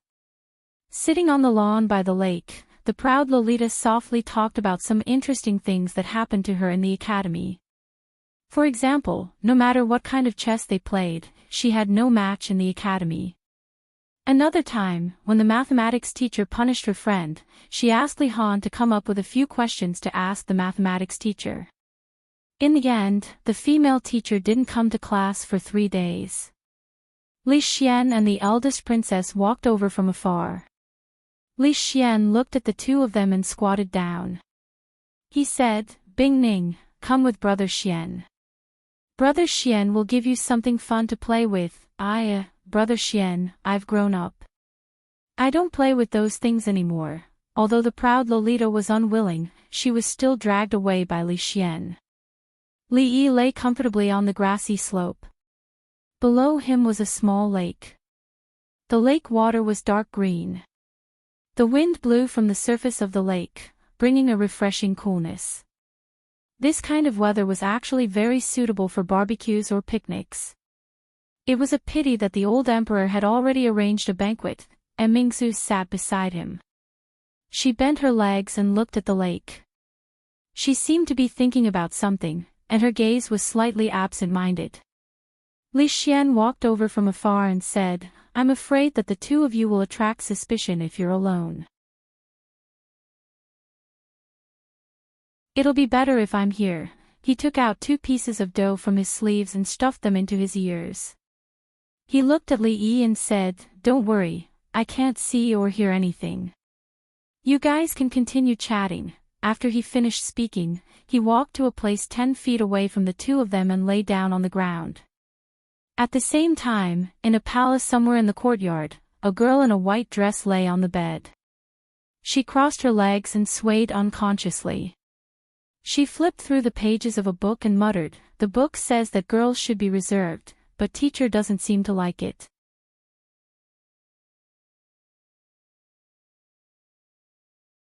Chapter 807. Being an emperor was actually very difficult, and being a diligent emperor was even more difficult. The old emperor was very diligent in political affairs, so his health was deteriorating day by day. Her Highness was a rare young expert in the world, but she had only experienced the Empress mode for a short period of time, and she was already so tired. There were many reasons for this. It was the first time she held such power in her hands, and she was not used to it. She did not know how to use it. First, some people in the court deliberately made things difficult for her. Second, they submitted all the big and small matters to her. Third, they encountered problems that they could not solve, so they submitted them all. With her serious personality, she could not pretend that she did not see it. In the long run, even an Iron Man would not be able to withstand it. Li Yi lay on the grass, his hands behind his head, and adjusted to a comfortable position. He said, "This can't go on." And Mingsu tilted her head slightly and looked at him. "You have to build your own team. There are many things that you do not need to deal with personally. The burden of a country is all on you. Even 10 of you, 100 of you, would not be able to handle it." And Mingsu looked at him and said, "It's not that I have not thought about this, but the relationships between the 3 provinces and 6 ministries are complicated. What kind of people should I choose? Of course, you need to know everything." Li Yi thought for a moment, and said, "The capital governor, Dong Wenyun, Magistrate Dong's character and ability, you should be able to trust him, right?" And Mingsu nodded and said, "Magistrate Dong was personally promoted by my father. He is an honest and upright official with outstanding achievements. He has his own unique views on court affairs, and his character and ability are naturally trustworthy." Assistant Minister of the Ministry of Appointments, Li Mingzi, what do you think? And Mingsu looked at him in surprise and asked, "Isn't Li Mingzi your second uncle?" External promotion does not avoid enemies, internal promotion does not avoid relatives. Have you heard of this saying?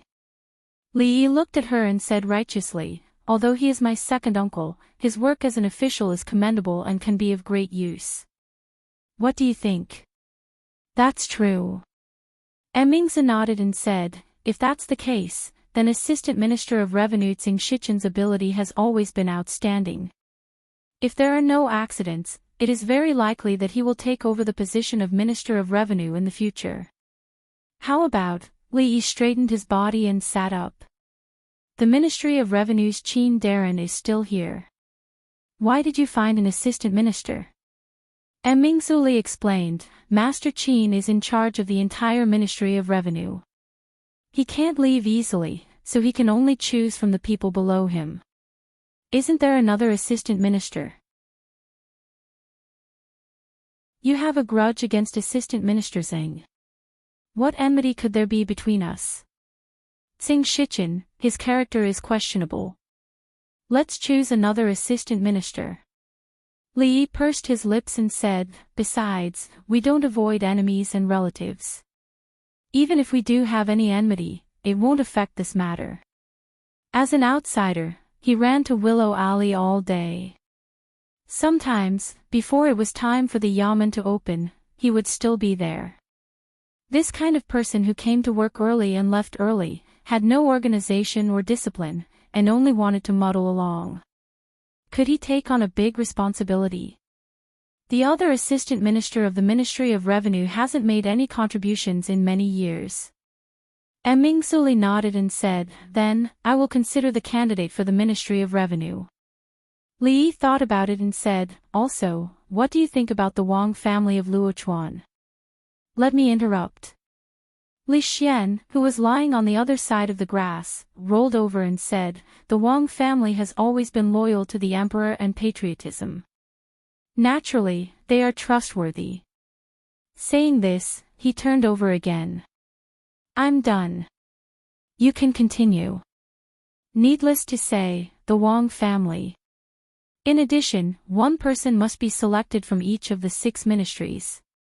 The Hall of Governmental Affairs, the school, these places also need to select some people, based on the principle of not avoiding enemies and relatives. The 2 of them excluded all the officials of the King of Shu. The selected officials were either outstanding or had relations with the princess's mansion and were trustworthy. After going through these names in his mind, Li Yi said, as for the Ministry of Penalty, there won't be any problem if Lu Yi takes care of it. By the way, the magistrate of the capital city, Lu Dao, is also a rare talent. Mingzuli nodded and said, indeed, Magistrate Lu is very meticulous. The affairs of the academy are complicated, and ordinary people can't handle it. If I hand it over to him, there shouldn't be any mistakes, achoo. The magistrate of the capital city, Lu Dao, turned his back and sneezed. Then he turned his head and rubbed his nose. He picked up the chopsticks again and said to Mrs. Lu, boil some ginger soup for me later. I was busy until midnight yesterday. I'm afraid I caught a cold. Madame Lu glanced at him and said in a resentful tone, so you still know to work until midnight. Ahem, Magistrate Lu coughed twice, which meant that the child was still there and they shouldn't talk about these things. When he was about to pick up some food, he noticed that his daughter, who was sitting across from him, was looking at him, then at her mother, then at her older brother. Finally, she took out the small mirror that she had spent dozens of taels of silver to buy from her bosom and looked at herself for a while, muttering something to herself. Magistrate Lu frowned and knocked on the table, asking, what are you muttering to yourself instead of eating? After coming to the capital city, he was particularly strict with his children. Fortunately, both of them didn't let him down. His son had excellent grades in the arithmetic college, and his daughter was also one of the best in the women's college. Therefore, his tone of reprimand at this moment was not very strict. The girl said with a smile, hee, both father and mother have single eyelids. My brother and I also have single eyelids. We are both born by our parents. Magistrate Lu was stunned and said with a sullen face, what single eyelids and double eyelids? What nonsense are you talking about? How can you and my brother not be born by our parents? It was said in the science class. The girl said with some pride, young Mr. Qin said that if both parents have single eyelids, their children will also have single eyelids.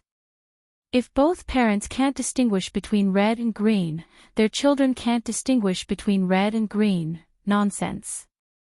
Magistrate Lu ate a mouthful of rice and said, Prince Cheng and Princess Cheng can't distinguish between red and green, but the little commandery princess can also distinguish between red and green.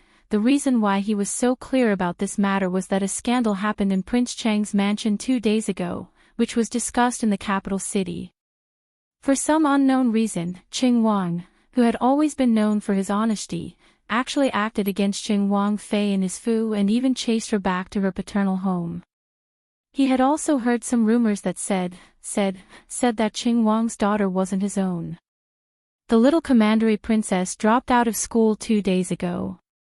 The girl looked at him, stuck out her tongue, and said in a small voice, I don't know why she suddenly dropped out.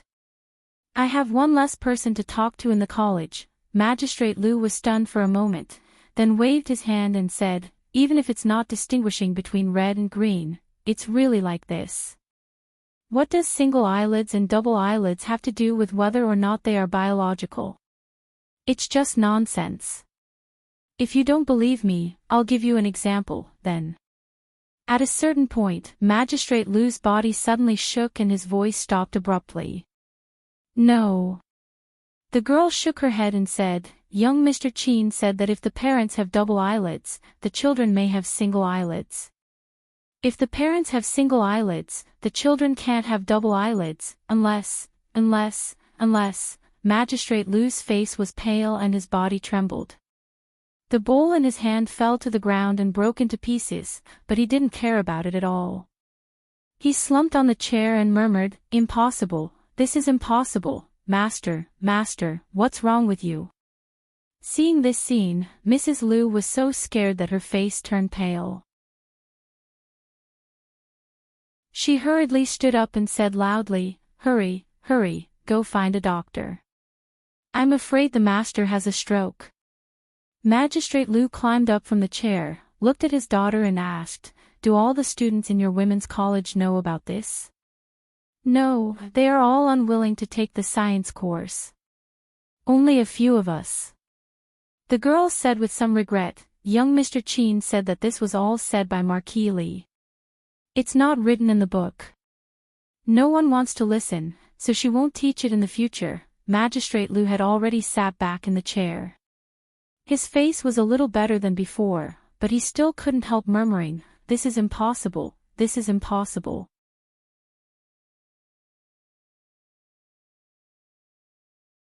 Chapter 808.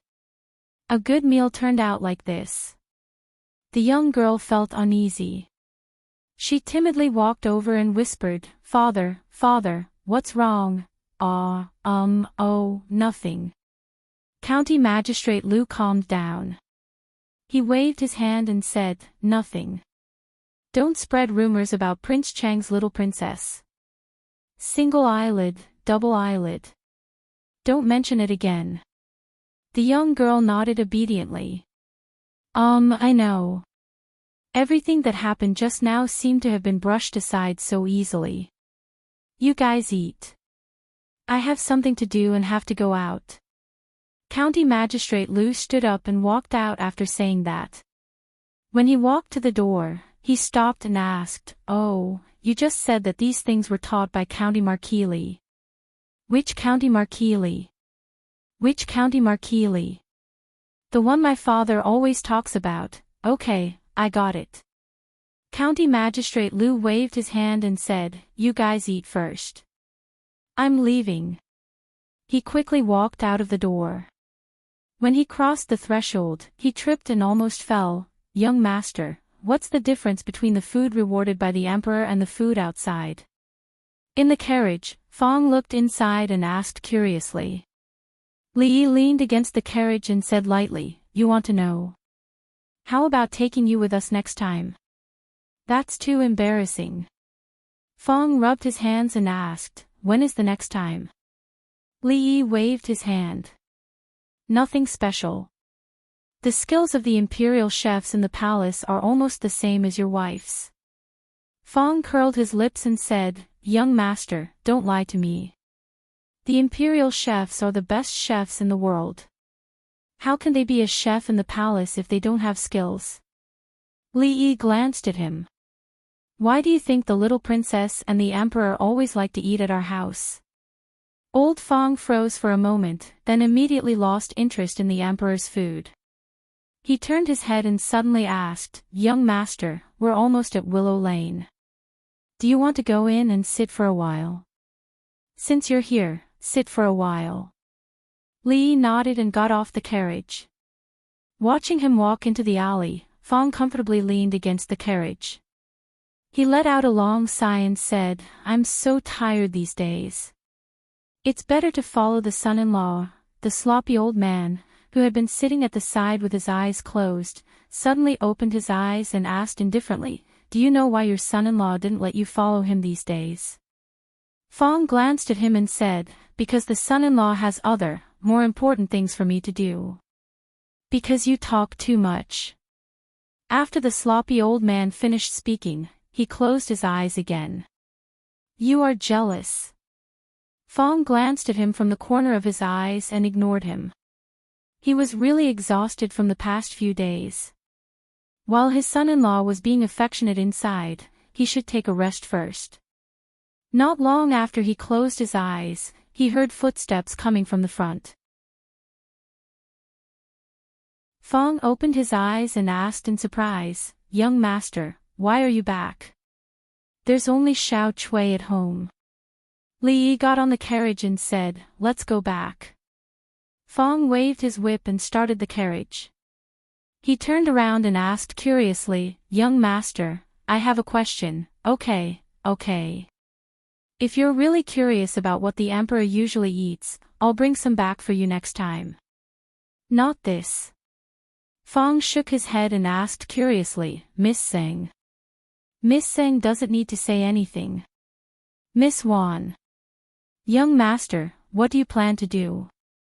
The sloppy old man, who was resting with his eyes closed, opened his eyes. After glancing at him, he slowly closed them again. The carriage was silent for a long time before a voice came out. "Fong, recently, Lu Meng's side is a bit short on manpower." The carriage stopped in front of the new residence. Fong jumped off and said, "Young master, I'll go back and pack up. I'll stay in the league for a few days." "Forget it, Lu Meng, don't go. You'd better stay with me." Li Yi waved his hand and said, "I didn't eat much at Hibiscus Garden. Go ask the kitchen to cook a few dishes and take out the jar of wine you've been hiding." "Young master, where am I?" "Go quickly." Although he did not know why the son-in-law asked him to go to the Lu Meng to help and changed his mind so quickly, to him, these two things were very interesting. There was no difference. However, he felt sorry for the jar of wine. It was really good wine. It was more mellow than the strong wine made in his workshop, but it was less chewy. He only hoped that the son-in-law could leave a few mouthfuls for him. However, thinking of the young master's tolerance for alcohol, he immediately felt relieved. When the young master moved to the city, he naturally bought a house nearby. He went home and found the jar of wine under the bed. When he brought it back, he saw someone pacing back and forth at the entrance of the residence. After taking a look, he strode over and patted him on the shoulder. He smiled and said, "Hey, old Lu, you're here to see my young master?" County Magistrate Lu was already preoccupied. When he was suddenly patted on the shoulder, he was almost scared out of his wits. When he saw the person who came, he patted his chest and said, "Brother Fong, is Sir Li home?" "Yes, I just came back." It was not easy to meet an acquaintance from the Qing and government in the capital. Fong put his arm around his shoulder and said, "Come, let's go in together." "Brother Fong, please let me know, what's there to tell? We're all on the same side, no need to be so polite." Sir Lu came at the right time. Li Yi pointed to the table and said, "Sit." "Fong, go get another pair of chopsticks for Sir Lu." County Magistrate Lu hurriedly waved his hand. "Sir Li, no need, I've already eaten at home. If I tell you to sit, then sit. Stop talking nonsense." Fong pushed him into his seat and quickly brought 2 pairs of chopsticks from the kitchen. He also sat to the side. "Sir Lu, you've been busy with political affairs recently. It's really hard for you." "You're welcome, sir. This is my duty." After the two chatted casually for a while, the dishes and wine were all served. Seeing County Magistrate Lu's pale face and absent-minded appearance, Li Yi wondered, "Sir Lu, you came here today because something happened in the academy. Is there someone in the court who dares to stop you on the matter of the academy?" No. County Magistrate Lu hurriedly shook his head and said, I came here this time because I have something to ask you, sir. At this moment, Li Yi was a little curious. He poured a cup of wine and said, Sir Lu, please say it. County Magistrate Lu thought for a while and said again after a moment, Sir Li, I have a friend. Pfft, this excuse was really old-fashioned. How stupid would one be to use it? Li Yi almost spat out the wine in his mouth. If he hadn't turned his head quickly, he would be the only one who could eat this table of dishes and wine today. County Magistrate Lu was stunned and asked, Sir Li, what's wrong with you? Cough, cough. Nothing, I'm fine. Sir Lu, what's wrong with your friend? Go on. Li Yi wiped his mouth and said while waving his hand. County Magistrate Lu nodded and said, I have a friend. He and his wife both have single eyelids, but their child has double eyelids. Li Yi put down the wine cup that he had raised and stared at County Magistrate Lu blankly. To be exact, he stared at County Magistrate Lu's eyelids. Well, single eyelids. Are you sure, Sir Lu? Sir Lu's friend and his wife have single eyelids, but their child has double eyelids. Is it because of a wrinkle or something? County Magistrate Lu shook his head and said, It shouldn't be. What should it not be? Is it true or not? County Magistrate Lu thought for a while and nodded. It can't be wrong. Li Yi suddenly smiled and pushed a plate of vegetables in front of him, saying, Come, come, come. This matter is not urgent. Lord Lu, eat more vegetables. It's almost winter, and there aren't many vegetables outside. Lord Lu, when you go home, you can bring some more.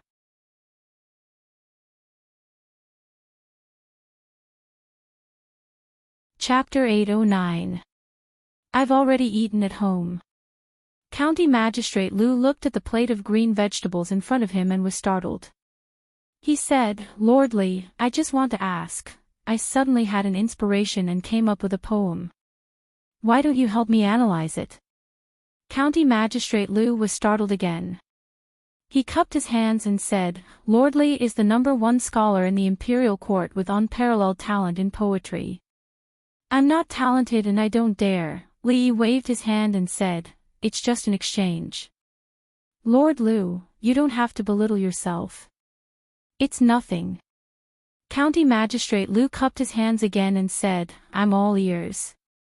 Li smiled and said, I've traveled to some places in my early years.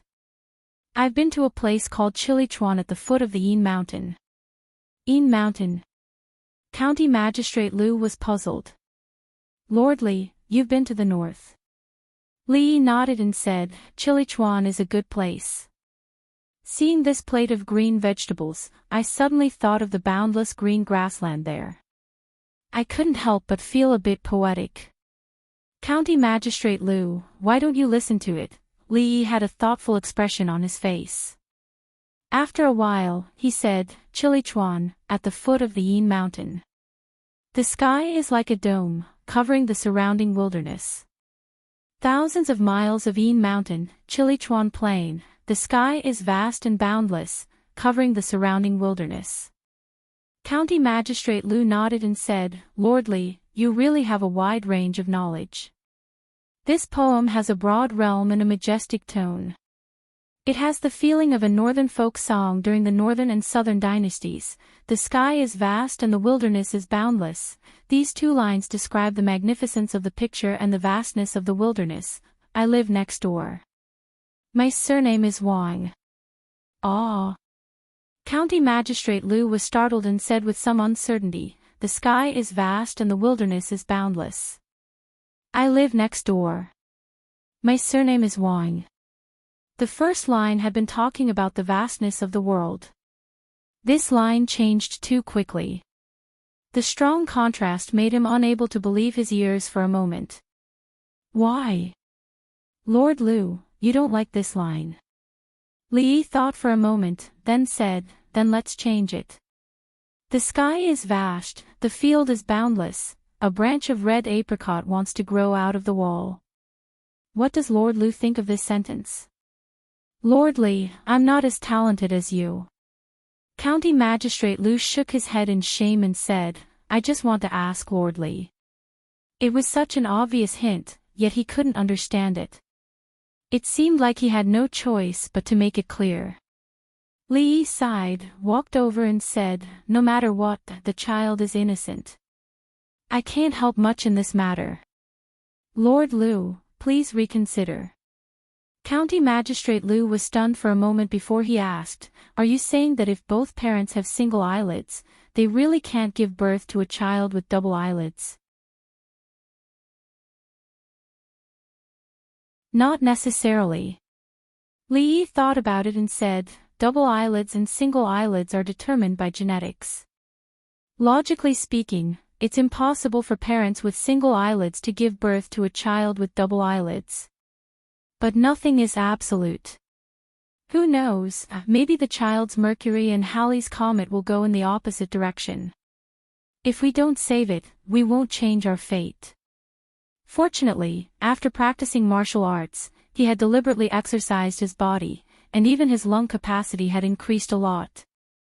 He didn't even gasp for breath when he said so many words.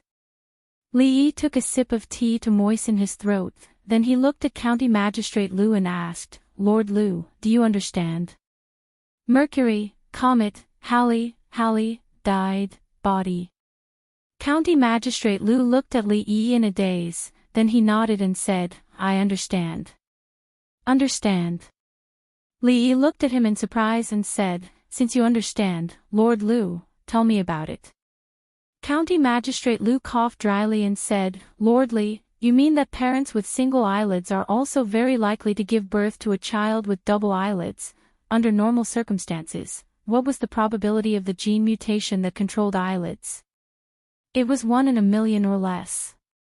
Li didn't know, but the other possibility was much higher. Li nodded and said, it's quite high. Jing Kingdom, Qi Kingdom, and maybe Zhao Kingdom. There should be 2 or 3. Jing Kingdom, Qi Kingdom, Zhao Kingdom. County Magistrate Lu was stunned as if he had been struck by lightning. Looking at his absent-minded look, Li sighed and said, Lord Lu, life is unpredictable. Be strong. After a long time, County Magistrate Lu woke up from his absent-mindedness. He cupped his hands to Li and said, Lord Li, I'll take my leave now. Seeing him stumble out, Li glanced at Fong and said, go send Lord Lu back. Fong was holding the plate of green vegetables and eating. Hearing this, he raised his head and said, he's a grown-up.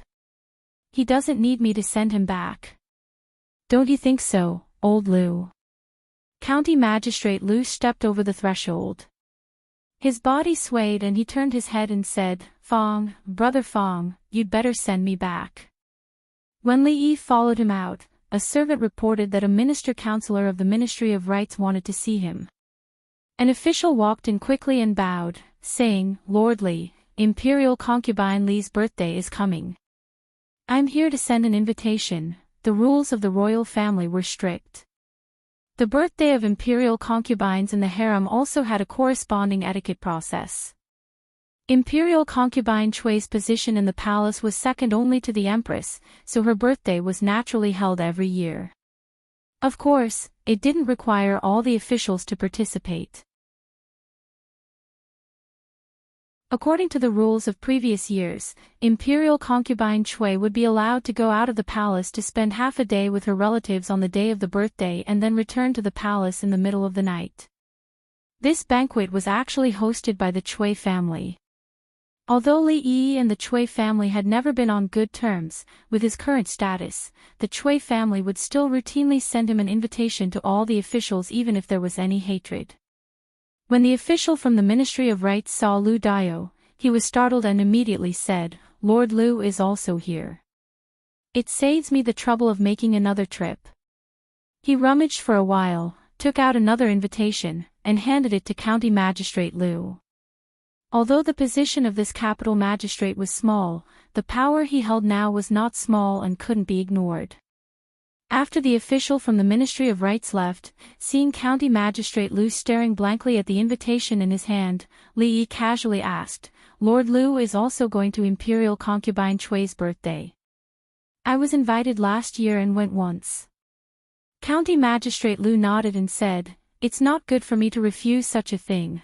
His eyes flickered. "I'm afraid I have to go again this year." Li Yi nodded and said, "I won't go to Imperial Concubine Chui's birthday, but I still have to send the gift. Do you think, if I send 50 eggs, isn't it a bit too much?" The Chui family had just been cheated of millions of taels of silver. It hadn't been a long time. How could they have spare money to hold a big birthday banquet for Imperial Concubine Chui? If the gift was too much, they couldn't take it back. "Well, we've arrived at the yamen. Old Liu, you can go in by yourself." The carriage stopped at the gate of the yamen. Fong jumped off the carriage and waved his hand. "I still have to go to the Jade's courtyard to discuss a big business, so I won't go in." He shook his head with some doubts.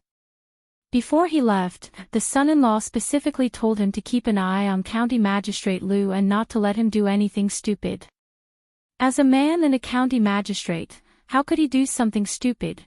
In a quiet courtyard at the back of the county yamen, County Magistrate Liu was lying on a recliner, holding the invitation in his hand and staring at something in a daze. It was a small garden. Madam liked red daffodils, second mother liked yellow chrysanthemums, and there was a nameless blue flower next to it, which was transplanted by his daughter a few days ago. However, at this moment, all he saw was darkness. Because the sky was falling.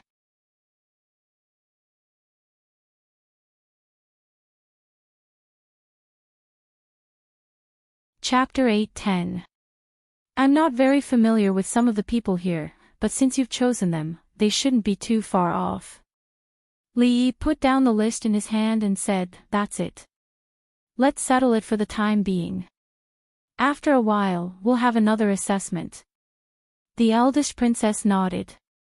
She thought of something and said, "Today is Imperial Concubine Chui's birthday. Although you don't get along well with the Chui family, according to etiquette, you should also send a gift. Otherwise, I'm afraid it will attract criticism." The old madam had already warned him about this matter 2 days ago.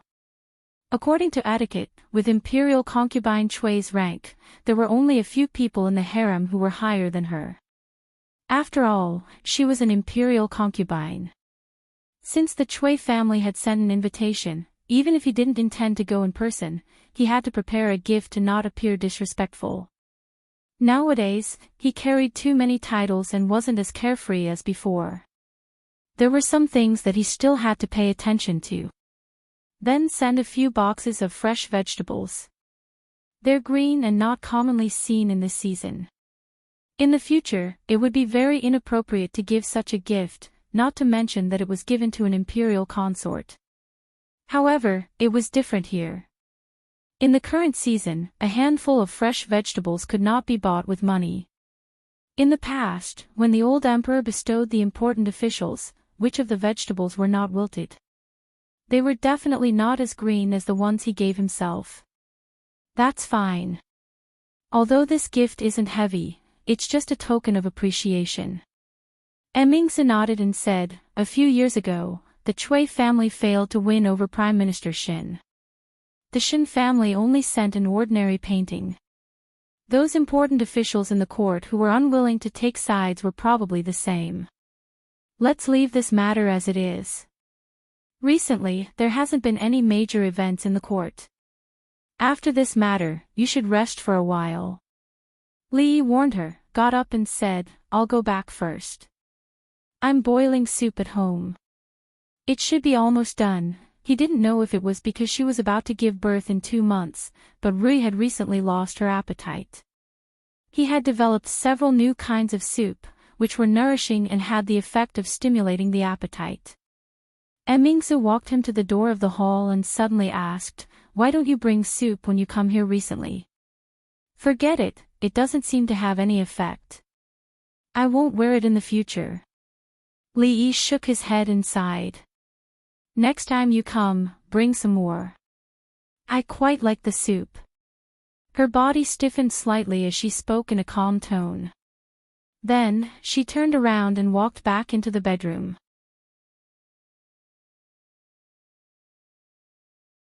In front of the bed, the eldest princess, the first person in the Jing kingdom to personally lead the state affairs and supervise the country on behalf of the emperor, took off her coat and loosened her corset a little, since a few days ago, if the girdle was as tight as it used to be, he would find it hard to breathe. Every August, there would be 2 grand events in the capital.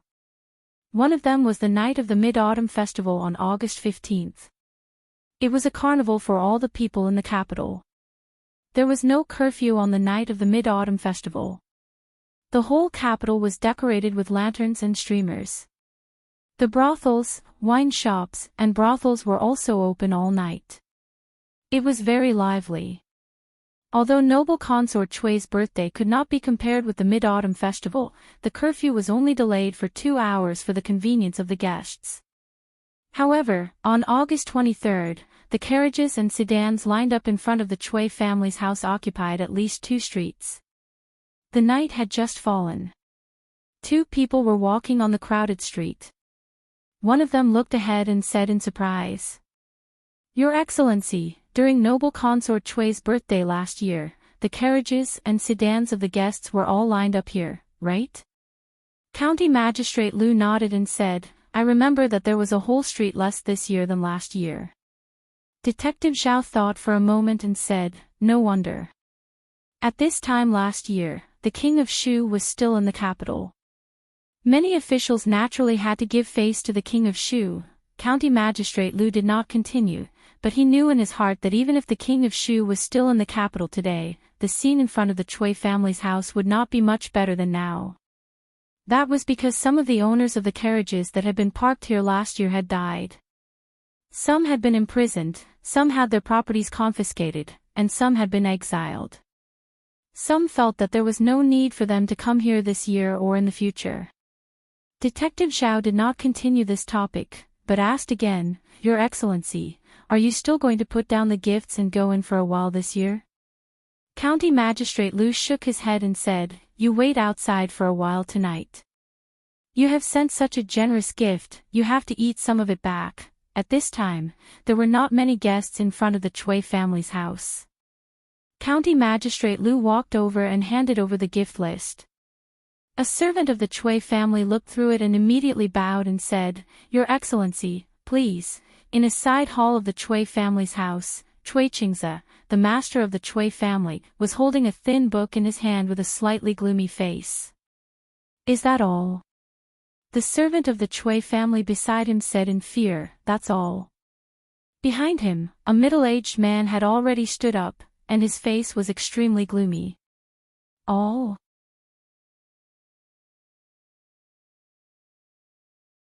The number of people coming to the house this year is not even half of last year's. Do they really think that the Chui family will collapse when Her Highness goes to Shuzhou? Another voice came from behind. Could it be that it's not the right time yet and many people are on the way? However, this voice was very low, as if even the owner of the voice knew that he did not have any confidence in saying this. Too many things have happened in the past year. Chui Qingze put down the book in his hand, took a deep breath, and said, "Don't mention this again. Her Highness will be here soon. Get ready." The Chui family's house today was not as lively as in previous years. The mansion was still crowded. Although the King of Shu's party was temporarily depressed, they were still a force that could not be ignored in the court. Some important guests would naturally not be with the majority of the people. In another quiet hall, the environment was much quieter than the other places in the mansion. His Majesty values filial piety very much. This time, for Her Highness's birthday, he did not allow Her Highness to return to the capital. The memorial jointly submitted by the Ministry of Rights was rejected as soon as it was submitted. Now, he wants the eldest princess to govern the country. What do you think His Majesty is thinking? There were only a few people in the hall. At this time, the one who spoke was the Assistant Minister of the Ministry of Rights. It seems that what Her Highness did last time really touched His Majesty's reverse scale. Sigh, I don't know who gave Her Highness the idea, but we didn't know anything. Otherwise, things would not have come to this. In the past year, you have seen how much we have lost. The Chui family today is completely incomparable to a year ago. Now, they want to build an academy and help the poor. Whether it is in the court or among the people, our influence cannot continue to be stable. Every year on Imperial Consort Chui's birthday, the officials and nobles in the court who had sided with the King of Shu would gather. It was a crucial day for the King of Shu's faction to plot together. Several people in the hall conversed softly. At a certain moment, someone suddenly raised his head and asked, "Now that Her Highness is in a difficult situation, I wonder what Assistant Minister Xing thinks." The few of them turned their gazes over. Although the Xing family had only risen in recent years and had a weak foundation, it could not be compared to families like the Chui family and the Qin family. However, Xing Shichen was an extremely powerful person. After plotting together for so many years, they had long understood this. Xing Shichen, who had been sitting there drinking tea since he stepped into the hall, raised his head and looked around blankly. He nodded and said, "The tea is good, not bad." "Lord Chen, what do you think?" Chen Chong raised his teacup and took a sip. He said calmly, "Lord Xing is right. This tea is not bad." Just as he finished speaking, there was a commotion outside. A servant of the Chui residence hurried in to report that Imperial Consort Chui had arrived. "Husband, can you really tell so much from single eyelids and double eyelids?" When Li Yi was telling a bedtime story as usual, Rui looked at Li Yi and asked in surprise when she heard him mention something. "Actually, there are many things in this world that follow a pattern." Li Yi smiled as he tucked her in. "It's not difficult to verify this. All you need to do is find parents with single eyelids and look at their children." Rui thought for a while and said in surprise, "That's true. In the past, in the Willow Leaf Village, there were a few couples with single eyelids. Their children really don't seem to have double eyelids." She looked at Li Yi and said with a smile, "However, who would stare at other people's eyelids when they have nothing better to do? How boring is that? To discover these patterns, one must be very meticulous." "But, how did husband find out?" "That's not necessarily true." Li Yi shook his head and said, "Perhaps there really are people who are meticulous and bored." Chui residence. When the graceful and luxurious Imperial Consort Chui walked in from the front, the guests stood on both sides and nodded slightly. In the innermost part of the crowd, one person quietly raised his head.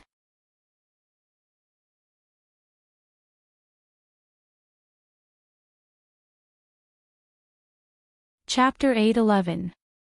The surname Chui was not an ordinary one in the Jing Kingdom. There were many families with the surname Chui in the Jing Kingdom, but the Chui family that people often mentioned only referred to the Chui family of Wang Province. As a prestigious clan that had been passed down for a few hundred years, it had experienced the change of dynasties, the change of ownership of the land, and how many imperial powers had been destroyed before rising again. But the Chui clan was still the Chui clan, and it stood towering on that piece of land without collapsing. It was truly even more stable than the imperial family. Of course, it wasn't because the Chui clan's military strength was strong, and it possessed an army of its own that caused the imperial family to be extremely fearful of it. It was instead because the Chui clan had been passed down for a few hundred years, and it was even to the extent that the Chui clan had an extremely high prestige in the hearts of the scholars in the Moon Prefecture, the neighboring prefectures, and even the entire world. It was easy to destroy the Chui family, but at the same time, it also destroyed the people's trust in the royal family. Therefore, even decades ago, when the Chui family was at its peak and could even control the court, the royal family did not take any extreme measures against the Chui family. Of course, since the emperor ascended the throne, he had deliberately supported the poor and adopted a strategy of slowly nibbling away at the power of the noble families in the court. In the past 20 years, the Chui family's influence in the court had been greatly weakened. Especially in this year, the Chui family's arrangements in the court for more than 10 years had almost suffered a destructive blow, and their reputation was no longer as strong as before. However, a starving camel was still bigger than a horse. The Chui family's disciples were all over the world, and they still had a reputation among the people. Moreover, they had a daughter who was the imperial concubine. Even if their influence was not as strong as before, they should not be underestimated. Moreover, the prince that imperial concubine Chui gave birth to was the current emperor's eldest son. According to the rules of etiquette, after the king of Shu ascended the throne, the Chui family's power would definitely reach a new peak.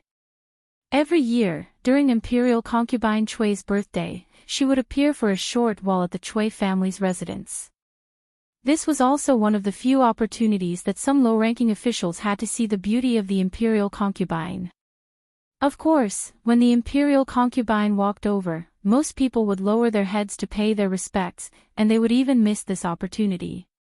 Therefore, no one noticed that in the crowd, the governor of the capital, Lu Dao, had lowered his head and looked at imperial concubine Chui, who was walking over slowly. Then he lowered his head again and moved his lips without making any sound. If someone knew how to read lips, they would naturally be able to read what he said. Damn it, it's too far, I can't see it clearly. It was the birthday of the noble consort. According to the rules of etiquette, there was a set of complicated procedures that had to be followed in the palace during the day. When noble consort Chui arrived at the Chui residence from the palace, it was already night time. Even though the Chui residence was brightly lit with lanterns and streamers, it was not difficult to see noble consort Chui's appearance from the back of the crowd at a distance of half a zhang. However, if one wanted to see more details, such as the color of noble consort Chui's lipstick, whether she had too much makeup on her face, whether she had a single eyelid and so on, he couldn't see these clearly. Family concubine family members. Although imperial concubine Chui was born in the Chui family, her identity had changed since she entered the palace. Her relationship with the Chui family had changed. Therefore, when she walked in slowly with the help of a palace maid, the head of the Chui family and the members of the Chui family were waiting respectfully in front of her. In the crowd, a minister of the Ministry of Rights lowered his head and waited for imperial concubine Chui to walk past him. He was still thinking, I don't know what imperial concubine Chui looks like. Last year, I didn't dare to raise my head. This year, I'm standing a little forward, but I still don't dare to raise my head. Just when he was hesitating whether he should glance at her or not, he suddenly felt a huge force behind him. He staggered and fell forward. Thump! The minister of the Board of Rights knelt on the ground. Before he could get up, he felt something pressing down on him from behind. Then, there was a panicked voice. Who pushed me just now? Clang! Several guards rushed out from behind imperial concubine Chui. They unsheathed their weapons and pointed at the two people in front of them. Who are you? His eyes were blinded by the cold light on the tip of the saber. The minister of the Ministry of Rights had just stood up when he slumped back down. A middle-aged man got up from the ground and said in a panic, I don't know who pushed me from behind just now and disturbed your highness. Please forgive me. What's going on? Who are you? The head of the Chui family and the rest of the Chui family hurried over and asked with a gloomy face. The surrounding officials were also stunned because of this matter. Some people recognized the identity of the two men and immediately whispered to each other. Isn't that Minister Zhang of the Ministry of Rights? That seems to be Lord Lu, the capital magistrate. Why did the two of them run out? They said they were pushed by someone. Who would do such a senseless thing? Only then did the head of the Chui family, Chui Qingzi, realize that it was a false alarm. He relaxed and was about to speak with a frown when imperial concubine Chui's voice came. Since there's nothing else, forget it. Go in first. Thank you, Your Highness. Your Highness is generous. County Magistrate Lu respectfully stood where he was and bowed to Imperial Concubine Chui. When he raised his head, his face was full of gratitude and respect. Then he returned to where he was and stood there respectfully. Imperial Concubine Chui was indeed Imperial Concubine Chui. Her eyes were probably the most beautiful single eyelids he had ever seen. The head of the Chui family vaguely glared at County Magistrate Lu and the Minister of the Ministry of Rights. Then he turned his head and stretched out his hand, saying, Your Highness, please. Although today was Imperial Concubine Chui's birthday banquet, for most people, they could only glance at Imperial Concubine Chui when they lowered their heads. After Imperial Concubine Chui and the core members of the Chui family entered the main residence, the atmosphere outside began to warm up again. When fireworks began to bloom in the sky above the Chui residence, Yu Dingfeng, the patriarch of the Yu family, who was sitting at a table in a hall, smiled and said, If you want to talk about fireworks, you'll have to depend on Duke Chen's residence. Brother Chui, next year, you'll have to learn from Brother Qin. The head of the Chui family smiled but did not speak. Chen Chong led the guards of the Qin family to attack the Yu family's residence and even tore down the main gate of the Yu family's residence. Although the Yu family later paid a price to settle the matter, the enmity between the two families was considered to be formed. Everyone present was an old fox. Everyone knew that although Yu Dingfeng's words seemed to be praising, they were actually saying that the birthday banquet of the third miss of the Qin family was far grander than even Imperial Concubine Chui's birthday banquet. The Yu family had made a great contribution in the matter of the academy. It could be said that they single-handedly hindered the development of the academy, allowing the Chui family and many other aristocratic families to preserve their power. Although the Yu family was not as deep-rooted as the Qin family, with the Yu family's achievements, in the eyes of the Chui family and His Highness, the King of Shu, it was only a matter of time before the Yu family surpassed the Qin family. In fact, Chui Qing's attitude just now was already vaguely showing this trend. Beside the table, a trace of displeasure appeared on Qin Qing's face. However, Chen Chong acted as if he did not hear or see it. He pointed to a dish in front of him, turned his head and whispered to Tsing Shichen who was sitting next to him, This dish is not bad. Lord Tseng, please try it. After tasting it, Tsing Shichen nodded and said, It is indeed good. Lord Chen, why don't you try this? This scene caused many people to be puzzled. This second master of the Qin family and this one from the Xing family, other than occasionally discussing important matters together, had never had any contact. When did they become so close? At a table outside the hall, a few young people were toasting each other. Suddenly, one of them paused and suddenly said, Look, who is that? Everyone's eyes looked over. Lu Dao. It's him. He actually came today. Many young masters in the capital, including young Duke Qin, had suffered a lot in the hands of this county magistrate Lu. Everyone naturally had a deep impression of him. Tsing Zijian looked over in confusion and murmured, Doesn't this person always follow Li Yi's lead? Why is he here today? Could it be, is he expressing goodwill to the Chui family? I'm afraid it's a little too late to express goodwill now. Seeing Lu Dao, someone felt a dull pain in his buttocks and said coldly, Shi Xin, why don't you go over and check him out? If he really has the intention to express goodwill to the Chui family, you can let him off for what he has done in the past. If he harbors ill intentions and has ulterior motives, today, Chui Shishi nodded and stood up with a trace of a smile on his face. This is the Chui family, a small capital magistrate, At the banquet of the Chui family, close friends gathered at the table, drinking and chatting. Since they were on the side of the King of Shu and personally came to attend the birthday banquet of the imperial concubine, they naturally kept in touch with each other. It was rare to see someone like County Magistrate Lu drinking alone in silence. Of course, it was precisely because he occupied a table alone in the corner that no one was willing to sit with him. Naturally, no one could hear the words he whispered while drinking alone. Single eyelid, single eyelid, double eyelid.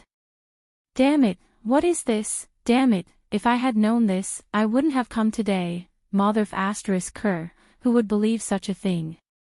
I can't say it now. The Chui family, he, Lord Liu. Chui Shixin came from behind with a wine glass in his hand and was about to speak with a smile. Damn it. County Magistrate Liu turned his head and said with a depressed face, extremely impatient.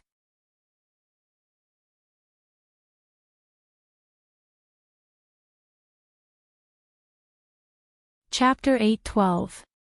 The Chui family was a big family that had existed for hundreds of years, with numerous branches and numerous clansmen. Chui Shixin was a direct descendant of the Chui family. Although his status in the Chui family couldn't be compared with that of Chui Qingyu, he was also an outstanding disciple of the younger generation of the Chui family. In today's banquet, he could be regarded as half a host. Chui Shixin had no official position. Outside of the Chui family, others would give him a little face out of respect for the Chui family, but they might not regard him as a person of importance. However, within the Chui family, as the master, Chui Shixin's status and identity would increase imperceptibly in everyone's hearts.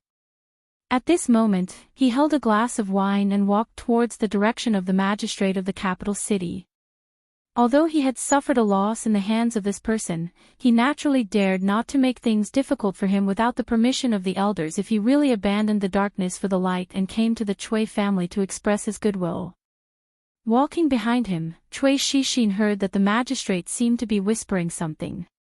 He smiled and said, Magistrate Liu, you motherf asterisk cur.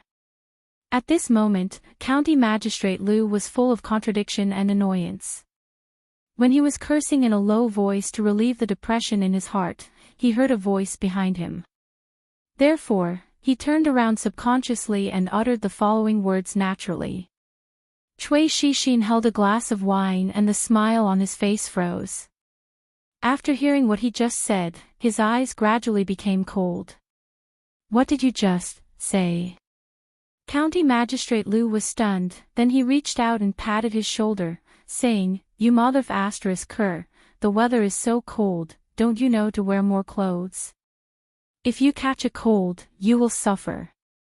You young people don't know how to take care of your body at all. He held up the glass of wine and gently touched the glass in Chui Shixin's hand. After drinking up the wine in the glass, he waved his hand, Child Chui, I have something else to do, so I'll leave first. After saying that, he stood up and strode towards the direction of the Chui mansion. Stop! Chui Shixin suddenly smashed the wine glass in his hand, turned around and pointed at the leaving figure of County Magistrate Liu. When he walked over just now, not many people paid attention to him except those young figures. At this moment, he smashed the glass angrily in front of so many people, which made many people stunned on the spot. Today is the birthday of Imperial Concubine Chui. What's wrong with the third child of the Chui family? Isn't that person the magistrate of the capital city? How did he provoke the third child of the Chui family? How did he offend the third child of the Chui family come to the banquet today? Smashing the cup. Could it be that smashing the cup is the signal? Could it be that the Chui family wants to take advantage of noble consort Chui's birthday banquet to catch all those who don't listen to their orders? County Magistrate Liu stopped and turned his head and turned, asking, Child of Chui Chui. Chui Shixin glared at him. How dare you insult my mother? Nonsense, Chui Liu of Chui Cun. Chui Shixin of Liu of Kyuf Chui Chui, Chui, County of Liu of Kyuf County of. Chui Shixin of County of Axayan of Chui. County Magistrate Liu smiled and said, 2 days ago, the weather suddenly became cold. My son didn't put on clothes and caught a cold. He hasn't recovered yet and is recuperating at home. When I saw Child Chui Xiao of County, I thought of my son and couldn't help being a little anxious. Chui Shixin was a little embarrassed by his words and said angrily, Your son is your son, I am me, County Magistrate Lu hurriedly waved his hand and explained, "Child Chui, you are right. I don't have a son like you." "You?" Chui Shixin's face was full of anger again. At this time, a figure came hurriedly behind him. "What's wrong? What happened?" A middle-aged man walked out of the hall and looked at Chui Shixin. Chui Shixin pointed at County Magistrate Lu. After moving his lips, he lowered his head and said, "Fourth uncle, it's nothing. Lord Lu wants to leave and I will see him off." He was very clear that the most important thing today was the birthday banquet of the imperial concubine. Not to mention him, even his father would not be able to get away if something happened at the birthday banquet. He was irritated by the rude words of Lu just now. Now that he calmed down, he immediately broke into a cold sweat. "Child Chui, don't be so polite. I know the way." County Magistrate Lu looked at him with a smile and turned away decisively. The servants of the Chui family cleaned up the broken pieces. When Chui Shixin walked back to the table, several people immediately surrounded him. "What happened there just now? What does that Lu want to do?" Chui Shixin's face was extremely gloomy. He told them what happened just now in detail. One of them was shocked and said, "In the Chui family, Lu Dio dared not to give you face. Why did he come here today?" Tsing Zijian was astonished. "What's going on? Could it be that Lu Dio came here today just to cause trouble? Who gave him the guts to do so?" "Li Yi, it must be Marquis Li Yi of Chang and County." In another place, an official lowered his voice and said, "Everyone in the capital city knows that the capital magistrate Lu Dio works for Marquis Li Yi of Chang and County.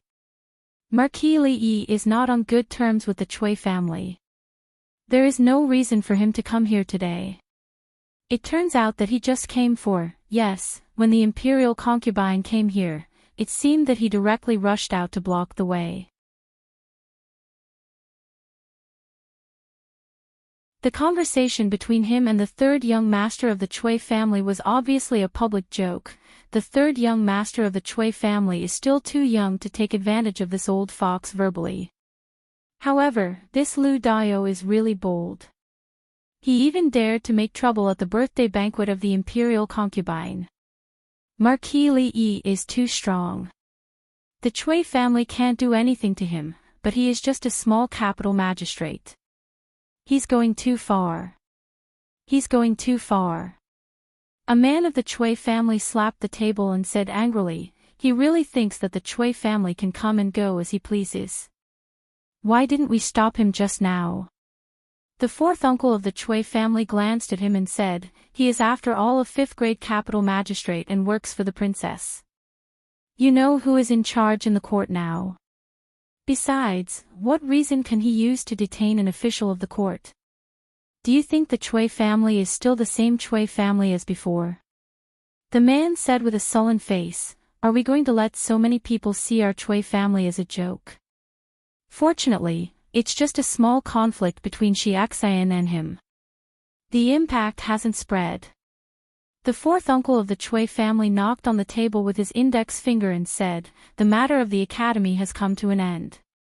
If there is no accident, it won't be long before the eldest princess's academy can't be run anymore. With such a big oversight, we don't need to do anything. At that time, the officials won't allow her to continue to manage the government. At that time, we can slowly deal with the capital magistrate. However, County Marquis Li and Dr. Li have really gone too far by making trouble in our Chui mansion during the concubine's birthday." Outside the Chui mansion, Detective Xiao saw his master coming out from inside and said in surprise, "Master, is it over? Why are you back so soon? Have you eaten your capital back?" He was extremely curious at the moment. What did his master eat inside? How could he eat such a generous gift in such a short time? County Magistrate Lu shook his head and said, "Not much. I came back after drinking a few cups of wine." Detective Xiao thought for a while and asked, "Then, did you see the imperial concubine?" Yes. County Magistrate Lu nodded. Detective Xiao looked curious and asked, "What does the imperial concubine look like? How is she different from ordinary women?" "Shut up." County Magistrate Lu glanced at him and said lightly, "A loose tongue can cause trouble. You can't talk about the affairs of the royal family at will. Do you want your head or not?" Detective Xiao was stunned for a moment and then came to his senses. He slapped himself and said repeatedly, "Master, please forgive me. I deserve to be slapped for my foul mouth. I deserve to be slapped. You'd better remember this." County Magistrate Lu looked at him and said in a low voice, "In the future, don't ask what you shouldn't ask and don't say what you shouldn't say."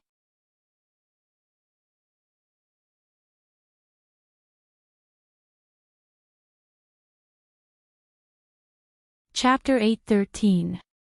Safe Journey, Your Highness. Safe journey, Your Highness. Although Imperial Consort Chui could leave the palace to reunite with her family on her birthday, she could not spend the night outside the palace. She had to return to the palace before the palace gates closed. At this time, the banquet at the Chui residence had not ended. Seeing the Chui family escorting Imperial Consort Chui out, all the officials and nobles present rose to send Imperial Consort Chui back to the palace. After that, the people who came to the Chui residence for the banquet also began to leave.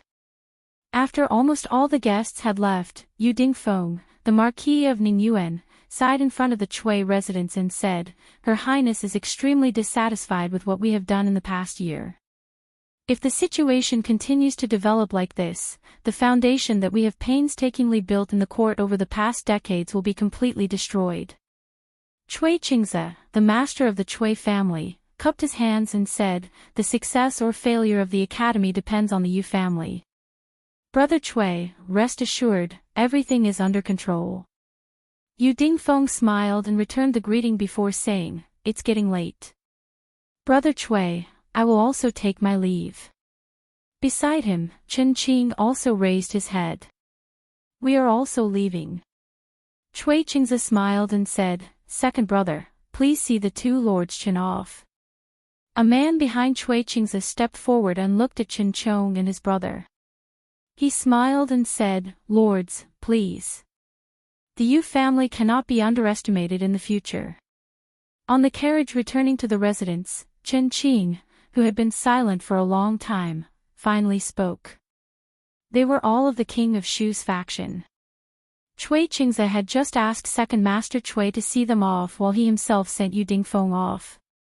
This subtle difference was a very clear signal to them. Chen Chong, who had his eyes closed, suddenly opened them and said lightly, "The Yu family cannot be saved." "What?" Chen Qing frowned and asked, "What do you mean?" Chen Chong looked back and asked, "Big brother, who do you think the Emingzhu Academy belongs to?" The academy was named after the eldest princess. From its establishment to its operation, everything was handled by the eldest princess. As Chen Qing spoke, his voice gradually became softer. He looked at Chen Chong and asked, "You mean, the Marquis of Chang'an County, Li Yi?" Although outsiders knew that the Emingzhu Academy was established by the Princess Royal Highness for the poor, the conversation between the Princess Royal Highness and the Marquis of Chang'an County in the Imperial Garden that day was known by almost everyone in the court. They all knew that the matter of the Academy, although it was in the name of the Princess Royal Highness, the things behind the scenes were all done by the Marquis of County Li. Chen Qing frowned. "Even if it's him, it might not be. Has Big Brother ever seen him lose?"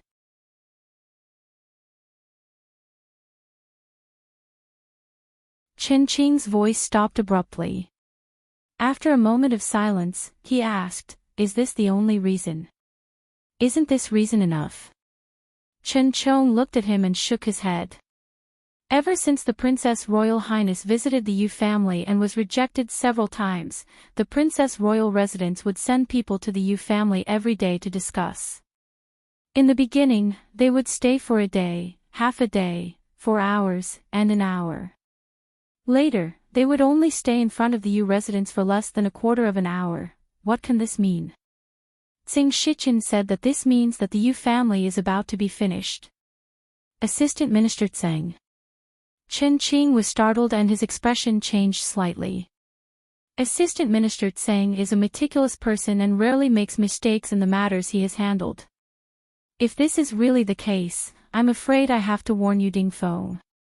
If this spoils the lady's plans, turn. He lifted the curtain with one hand. Before he could finish the word, turn around, another hand reached out from the side and closed the curtain again. Chen Qing turned to look at him and said in surprise, "Second brother, you are." Chen Chong did not speak and leaned back against the carriage. Chen Qing just looked at him like this. Some thoughts surged in his mind and his expression gradually changed. What? Last night at the Cui family, County Magistrate Lu really did that? When he heard this news from Fong, even Li Yi himself was a little surprised. He didn't know much about County Magistrate Lu, but he knew how daring he was. After knowing him for so long, Li Yi felt that it was impossible for him to be wrong. He actually dared to verbally humiliate the Cui family's third young master at Imperial Consort Cui's birthday banquet in front of so many officials and nobles. No matter how he looked at it, this didn't seem like something that County Magistrate Lu would do. That's right, I also find it strange. Fong also said with a surprised expression, this old Lu usually looks very timid. I didn't expect him to be so hot-blooded, perhaps. Lord Lu is not in a good mood. It's understandable. No matter what, he was still a fifth-rank official of the imperial court and a talent that Her Highness the Empress valued. As long as he didn't directly contradict Imperial Consort Cui and play around with the younger generation of the Cui family, no one could do anything to him. However, what Li Yi couldn't understand was that even if he wanted to draw a clear line with the Cui family and the King of Shu, why did he choose this time? Moreover, with his cautious character, how could he do things without leaving any room for retreat? I also don't understand why Lord Lu is so anxious to draw a clear line with the Cui family or the King of Shu.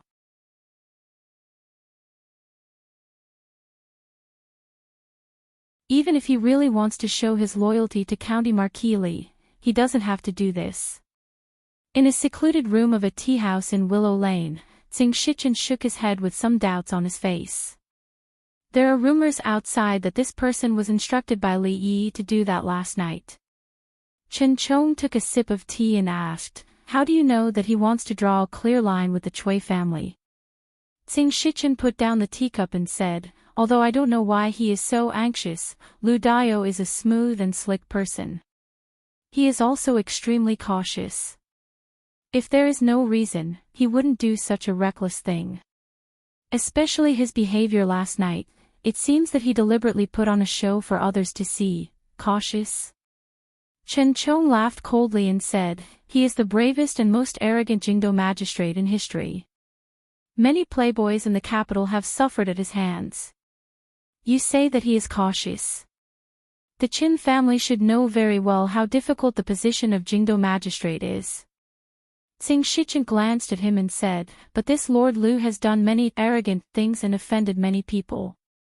But his position is becoming more and more stable, and there is even a faint trend of him moving up.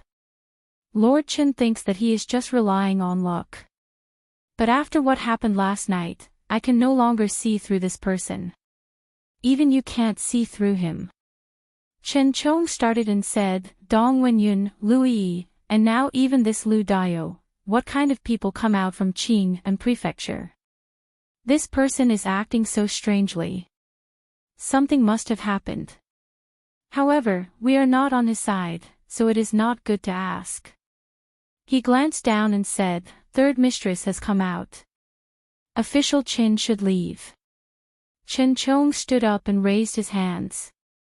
Official Tsing is going down anyway, let's go together. Cut ties. In a private room in a brothel somewhere in the capital, a middle-aged man sat there. His eyes narrowed slightly as he muttered, just what has happened? This person, Lu Dao, the man beside him asked in confusion, Fifth Master, what did you say? The middle-aged man withdrew his gaze. His eyes seemed to drift as he looked at the man and asked, "Wu-er, how long have you been by my side?" "Yes." The man named Wu-er scratched his head and counted with his fingers. "Yes, it's been a long time." "So it has been that long." The middle-aged man stretched his body and said, "Go downstairs and buy some preserved fruits from Fuji." After the man left, the middle-aged man reclined on the couch and looked down at the stage. He muttered, "You family, who will be next?"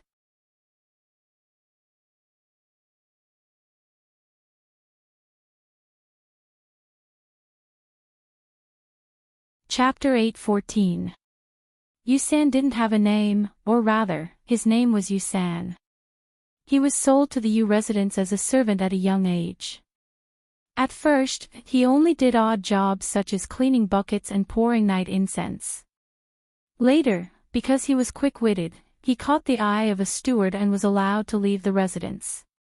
He became a shop assistant in the family's shop and his days were much more comfortable than before. A few days ago, due to his outstanding performance, he was promoted from a shop assistant to the shopkeeper of the shop. It could be said that he stood at the highest point of his life. The Yu family had been in the paper shop business for decades. The paper produced by the family could be used to supply the imperial court and the common people. It was quite popular throughout the Jing kingdom. Therefore, the Yu family's shop in the capital was usually filled with customers. Most of the time, he was busy from morning to night. Yusan looked up and saw someone walking in. He immediately walked out and said with a smile, "Shopkeeper Ma, business has been good recently. I just ordered a batch yesterday and you're here to order again today." Shopkeeper Ma was in the picture book business and had always used the Yu family's paper. Occasionally, they would give him a few wonderful picture books to comfort him on lonely nights. Shopkeeper Ma revealed an awkward expression and said, "To tell you the truth, I'm here today to return the goods."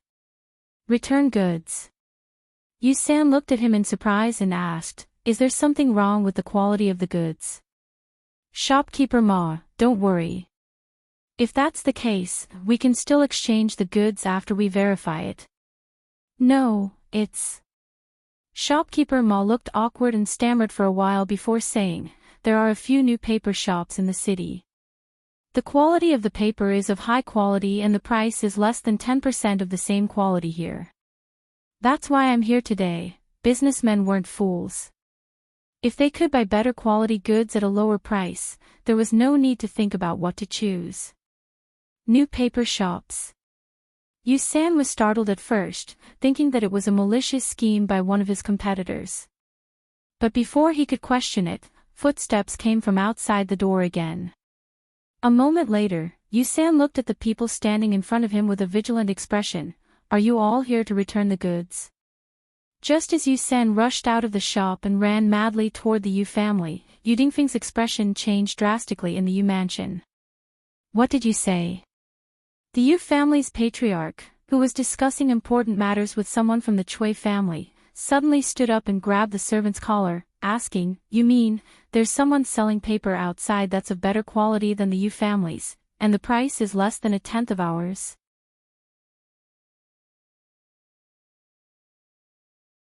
The servant's voice trembled, reporting to Patriarch, "There are several shops in the capital that have returned goods and there are a long queue." Yu Dingfeng let go of his collar and forced himself to calm down. He asked, "Have you found out who the people behind these shops are? And what kind of paper is that?" If this was just a competitor's malicious suppression, then it would be fine. However, he knew better than anyone how high the cost of papermaking was. The higher the quality, the higher the cost.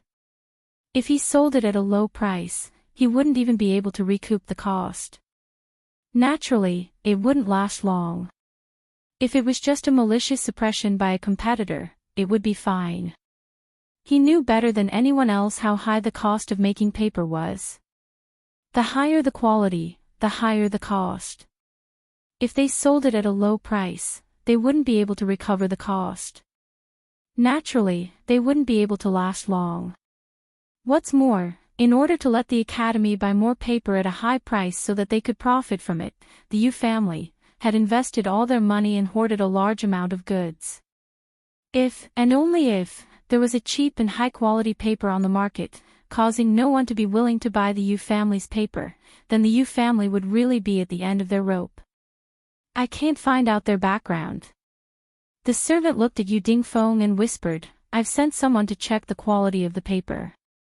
It's indeed of high quality and has never appeared on the market before. Before the servant finished speaking, the voice of the man surnamed Shui came over. Brother Yu, what's wrong with you? Brother Yu, wake up. After Yu Dingfeng's philtrum was pinched by the man surnamed Shui, he slowly regained consciousness. Only then did he feel a chill on his back, his countenance was even paler. Go, send someone to the princess mansion, he said. No, prepare the carriage, quickly prepare the carriage, I will go personally. Although the eldest princess had always lived deep in the palace, the princes and princesses could open a mansion outside the palace after they came of age. This time, the Academy's supply of paper had always been communicated with the Yu family by the people of the princess's mansion. Yu Dingfeng urged the coachman all the way. He didn't care if the imperial censor would see him driving the carriage around in the capital. He hurriedly got off the carriage when they arrived in front of the princess's mansion. After being brought into the princess's mansion, he waited in a side hall. He was nervous. He didn't know how many times he had brewed a cup of tea. He didn't see a female official slowly walk in until it was tasteless. Yu Dingfeng hurriedly got up and said directly, I'm here today to supply paper to the Academy. The female official looked at him and smiled. There are a few new paper shops in the capital. Do you know about them?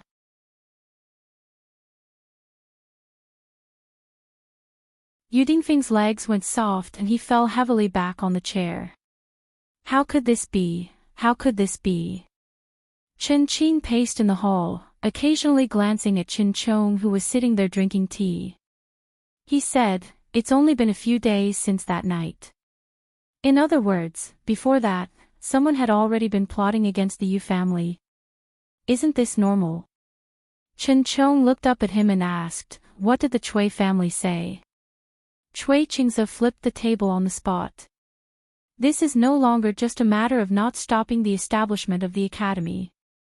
Chen Qing said irritably, this time, the Yu family has done their best to bring down the eldest princess. And it is because of this that there will be no more Yu family in the future. Chen Chong shook his head and said, Yu Dingfeng is too greedy. After the incident with the foreign merchants, the Chui family was greatly weakened.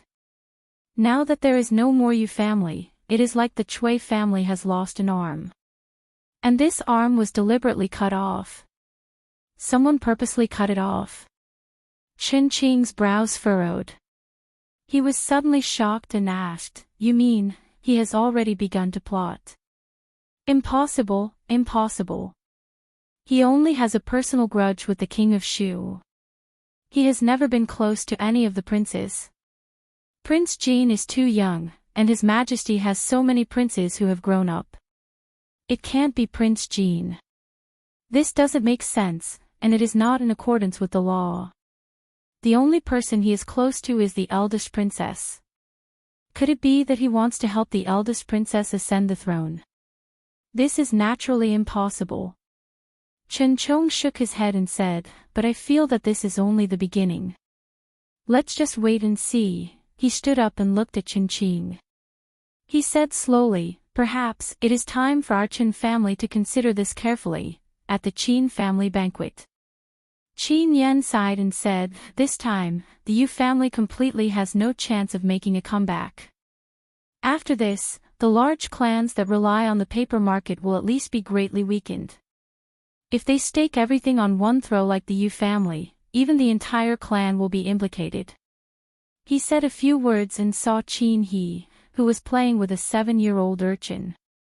Qin Yan couldn't help but frown and say, Old Fifth, can you not fool around like this? Can't you do something serious?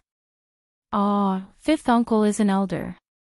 You should respect your elders and not fight with me.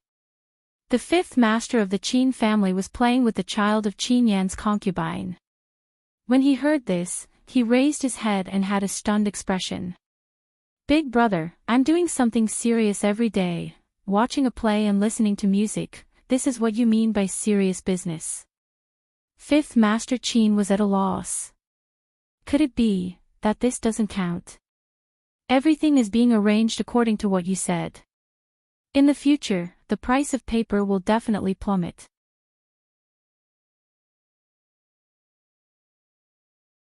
The situation like the Yu family, where one family dominates the market, will no longer appear. Of course, even if it does, it will be us dominating the market. As Li Xian spoke lazily, he suddenly thought of something. He sat up and asked in confusion, "Now, can you tell me what the second type of paper is used for?"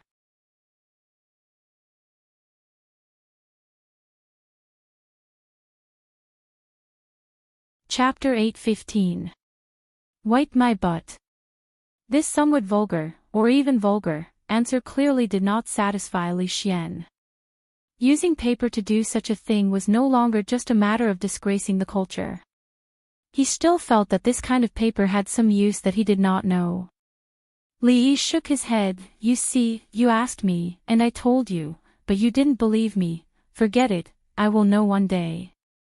Li Xian gave up asking, curled his lips, and turned to leave. When he stepped out of the door, he stopped and thought for a moment, but a strange expression appeared on his face. Maybe, it seems, that it really works. In the courtyard, Li Yi opened an envelope and took out a few pieces of paper. This was the news that had just been sent by the nets above, snares below. So much money had been invested, and it had not only made a splash, but also had a stable source of news from the court to the martial arts world. Today's news was all about the Yu family. This time, the Yu family had used almost all of their power to drag down the academy. However, they had not expected that once the improved paper was released, the secret recipe that the Yu family treasured as much as their lives would become worthless. From then on, their paper mill business would no longer be able to continue. They could not sell the large amount of paper they had stockpiled, and the additional equipment, manpower, and material resources were almost all wasted. They might even owe a lot of debts. However, if they sold the improved paper at a price lower than the improved paper, it was estimated that they would only lose about 90% of their profits. They could still recover some of the cost, which was enough for the Yu family to survive this difficult winter. The closure of the largest paper mill in the Jing kingdom, the Yu family, proved one thing. Business was risky, and one had to be cautious. No matter how rich a family was, it could go bankrupt overnight. The Cui family was like this, and so was the Yu family. The Li family had much more business outside than these two families, so they must learn a lesson and do their business in a down-to-earth manner. They must not be too arrogant, and they must not forget their original intentions to succeed. The old emperor said that the Yu family had made some contributions to the empire in the past. In this time of crisis, if it was convenient for them to lend a helping hand, it would be better for them to do so. Out of the spirit of humanitarianism, he would have Her Royal Highness send someone to buy the paper that the Yu family couldn't sell at 10% of the price of the improved paper. This way, at least for this winter, they wouldn't have to worry about starving or freezing to death. Brother Cui, save the Yu family. You must save the Yu family this time. In just 2 days, Yu Dingfeng, the head of the Yu family, had a face full of stubble, and his eyes were bloodshot. Cui Qingze had lost count of how many times he had been pestered by Yu Dingfeng in the past 2 days. With an impatient expression on his face, he said, "That kind of improved paper is indeed of a much higher quality than the Yu family's paper. Moreover, it's so cheap. Everyone in the world can see that. What can I do? As long as I can obtain that modification method, you still want the improvement method?" Cui Qingze waved his sleeves and said, "Do you know who is behind those paper shops? The Crown Prince of Ning, Her Royal Highness, the Wang family, when you rejected the eldest princess 3 times, you should have expected that this day would come. Not to mention my Chui family, even Her Highness can't interfere in this matter. From now on, the development of the entire paper industry in the Jing Kingdom will be turned upside down. Yu Dingfeng sat back in his chair in a daze, the last trace of blood draining from his face. This time, what the Yu family lost was not only the shining silver, but also the foundation of the Yu family in the Jing Kingdom. Once the improved paper was released, who would be willing to buy the Yu family's paper? In the future, the Yu family would only be left with Ning Yuanho's estate. Without credit, even if His Royal Highness King of Shu ascended to the throne in the future, the Yu family would have no value. What kind of generous reward could they get? Yu family, Yu family. From today onwards, there would be no Yu family. The Yu family has some foundation. After this incident, they won't completely fall. However, without the famous paper shops in the Jing Kingdom, and without anyone in the court, the decline is only a matter of time. They want to obstruct the development of the academy for their own interests, so there is nothing to be pitiful about. With a single thought, she could decide the major events of the country. After a long time, Her Royal Highness also developed some temperament or momentum that she didn't have before. The centipede dies, but it doesn't fall down. Although the power of the King of Shu is not as strong as before, his prestige and influence are still there. But there is no hurry. If one Yu family falls, thousands of Yu families will fall too. There is still a lot of time, no hurry. The two were very clear about where the biggest obstacle in their plan was. Of course, the difficulties in the future might be greater, but before that, they had to clear these obstacles one by one. Sitting on the grassy slope behind the School of Mathematics, Emingsu crossed her knees and said, "The establishment of the academy is enough to shake the foundations of the aristocratic families. Therefore, these days, the rich and powerful families all over the country have reacted fiercely. Unlike before, they were always a mass of loose sand. Now, they have united and formed a force that can't be ignored. If we don't appease or deal with them, I'm afraid there will be a lot of trouble." Li Yi lay on the lawn, folded his arms, and put them behind his head. He said lazily, "You have already shaken their foundations, and you still don't allow them to resist. Is there still any law in this world?" "Law?" Emingsu glanced at him and said, "I am the law. What about me?" Li Yi closed his eyes and twitched the corner of his mouth. He said, "Everyone is looking for their own interests. If I were one of those big families, I'm afraid I wouldn't quietly wait for my family's foundations to be shaken by you." Emingsu tilted her head to look at him and asked, "Which side are you on?" "Of course I." Li Yi opened his eyes and moved his body to the side to lean against her. He said, "I'm on your side." Smelling the faint fragrance coming from the side, Li Yi closed his eyes again and said, "Since we are united for the sake of profit, we can naturally become scattered again for the sake of profit. Actually, I have already told you about the solution to this matter before." Listening to his words, a strange expression gradually appeared on Her Royal Highness' face. This matter had been bothering her for a long time. Now that she heard his words, she realized that this matter could actually be solved in this way. As long as those big families are no longer united and even suspicious of each other, then they can be divided and defeated one by one. This shouldn't be difficult for you. After Li Yi finished speaking, there was no sound coming from beside him for a long time. He opened his eyes and saw that the eldest princess was looking at him with a strange expression. He had never seen this kind of expression before.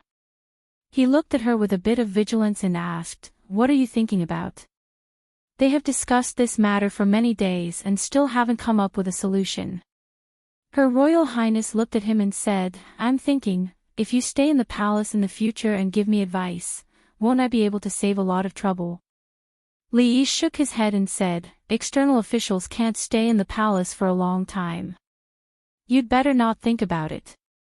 Emingsu looked at him thoughtfully and pretended to be thinking seriously. She said, external officials can't, but internal officials can. External officials refer to the civil and military officials in the court.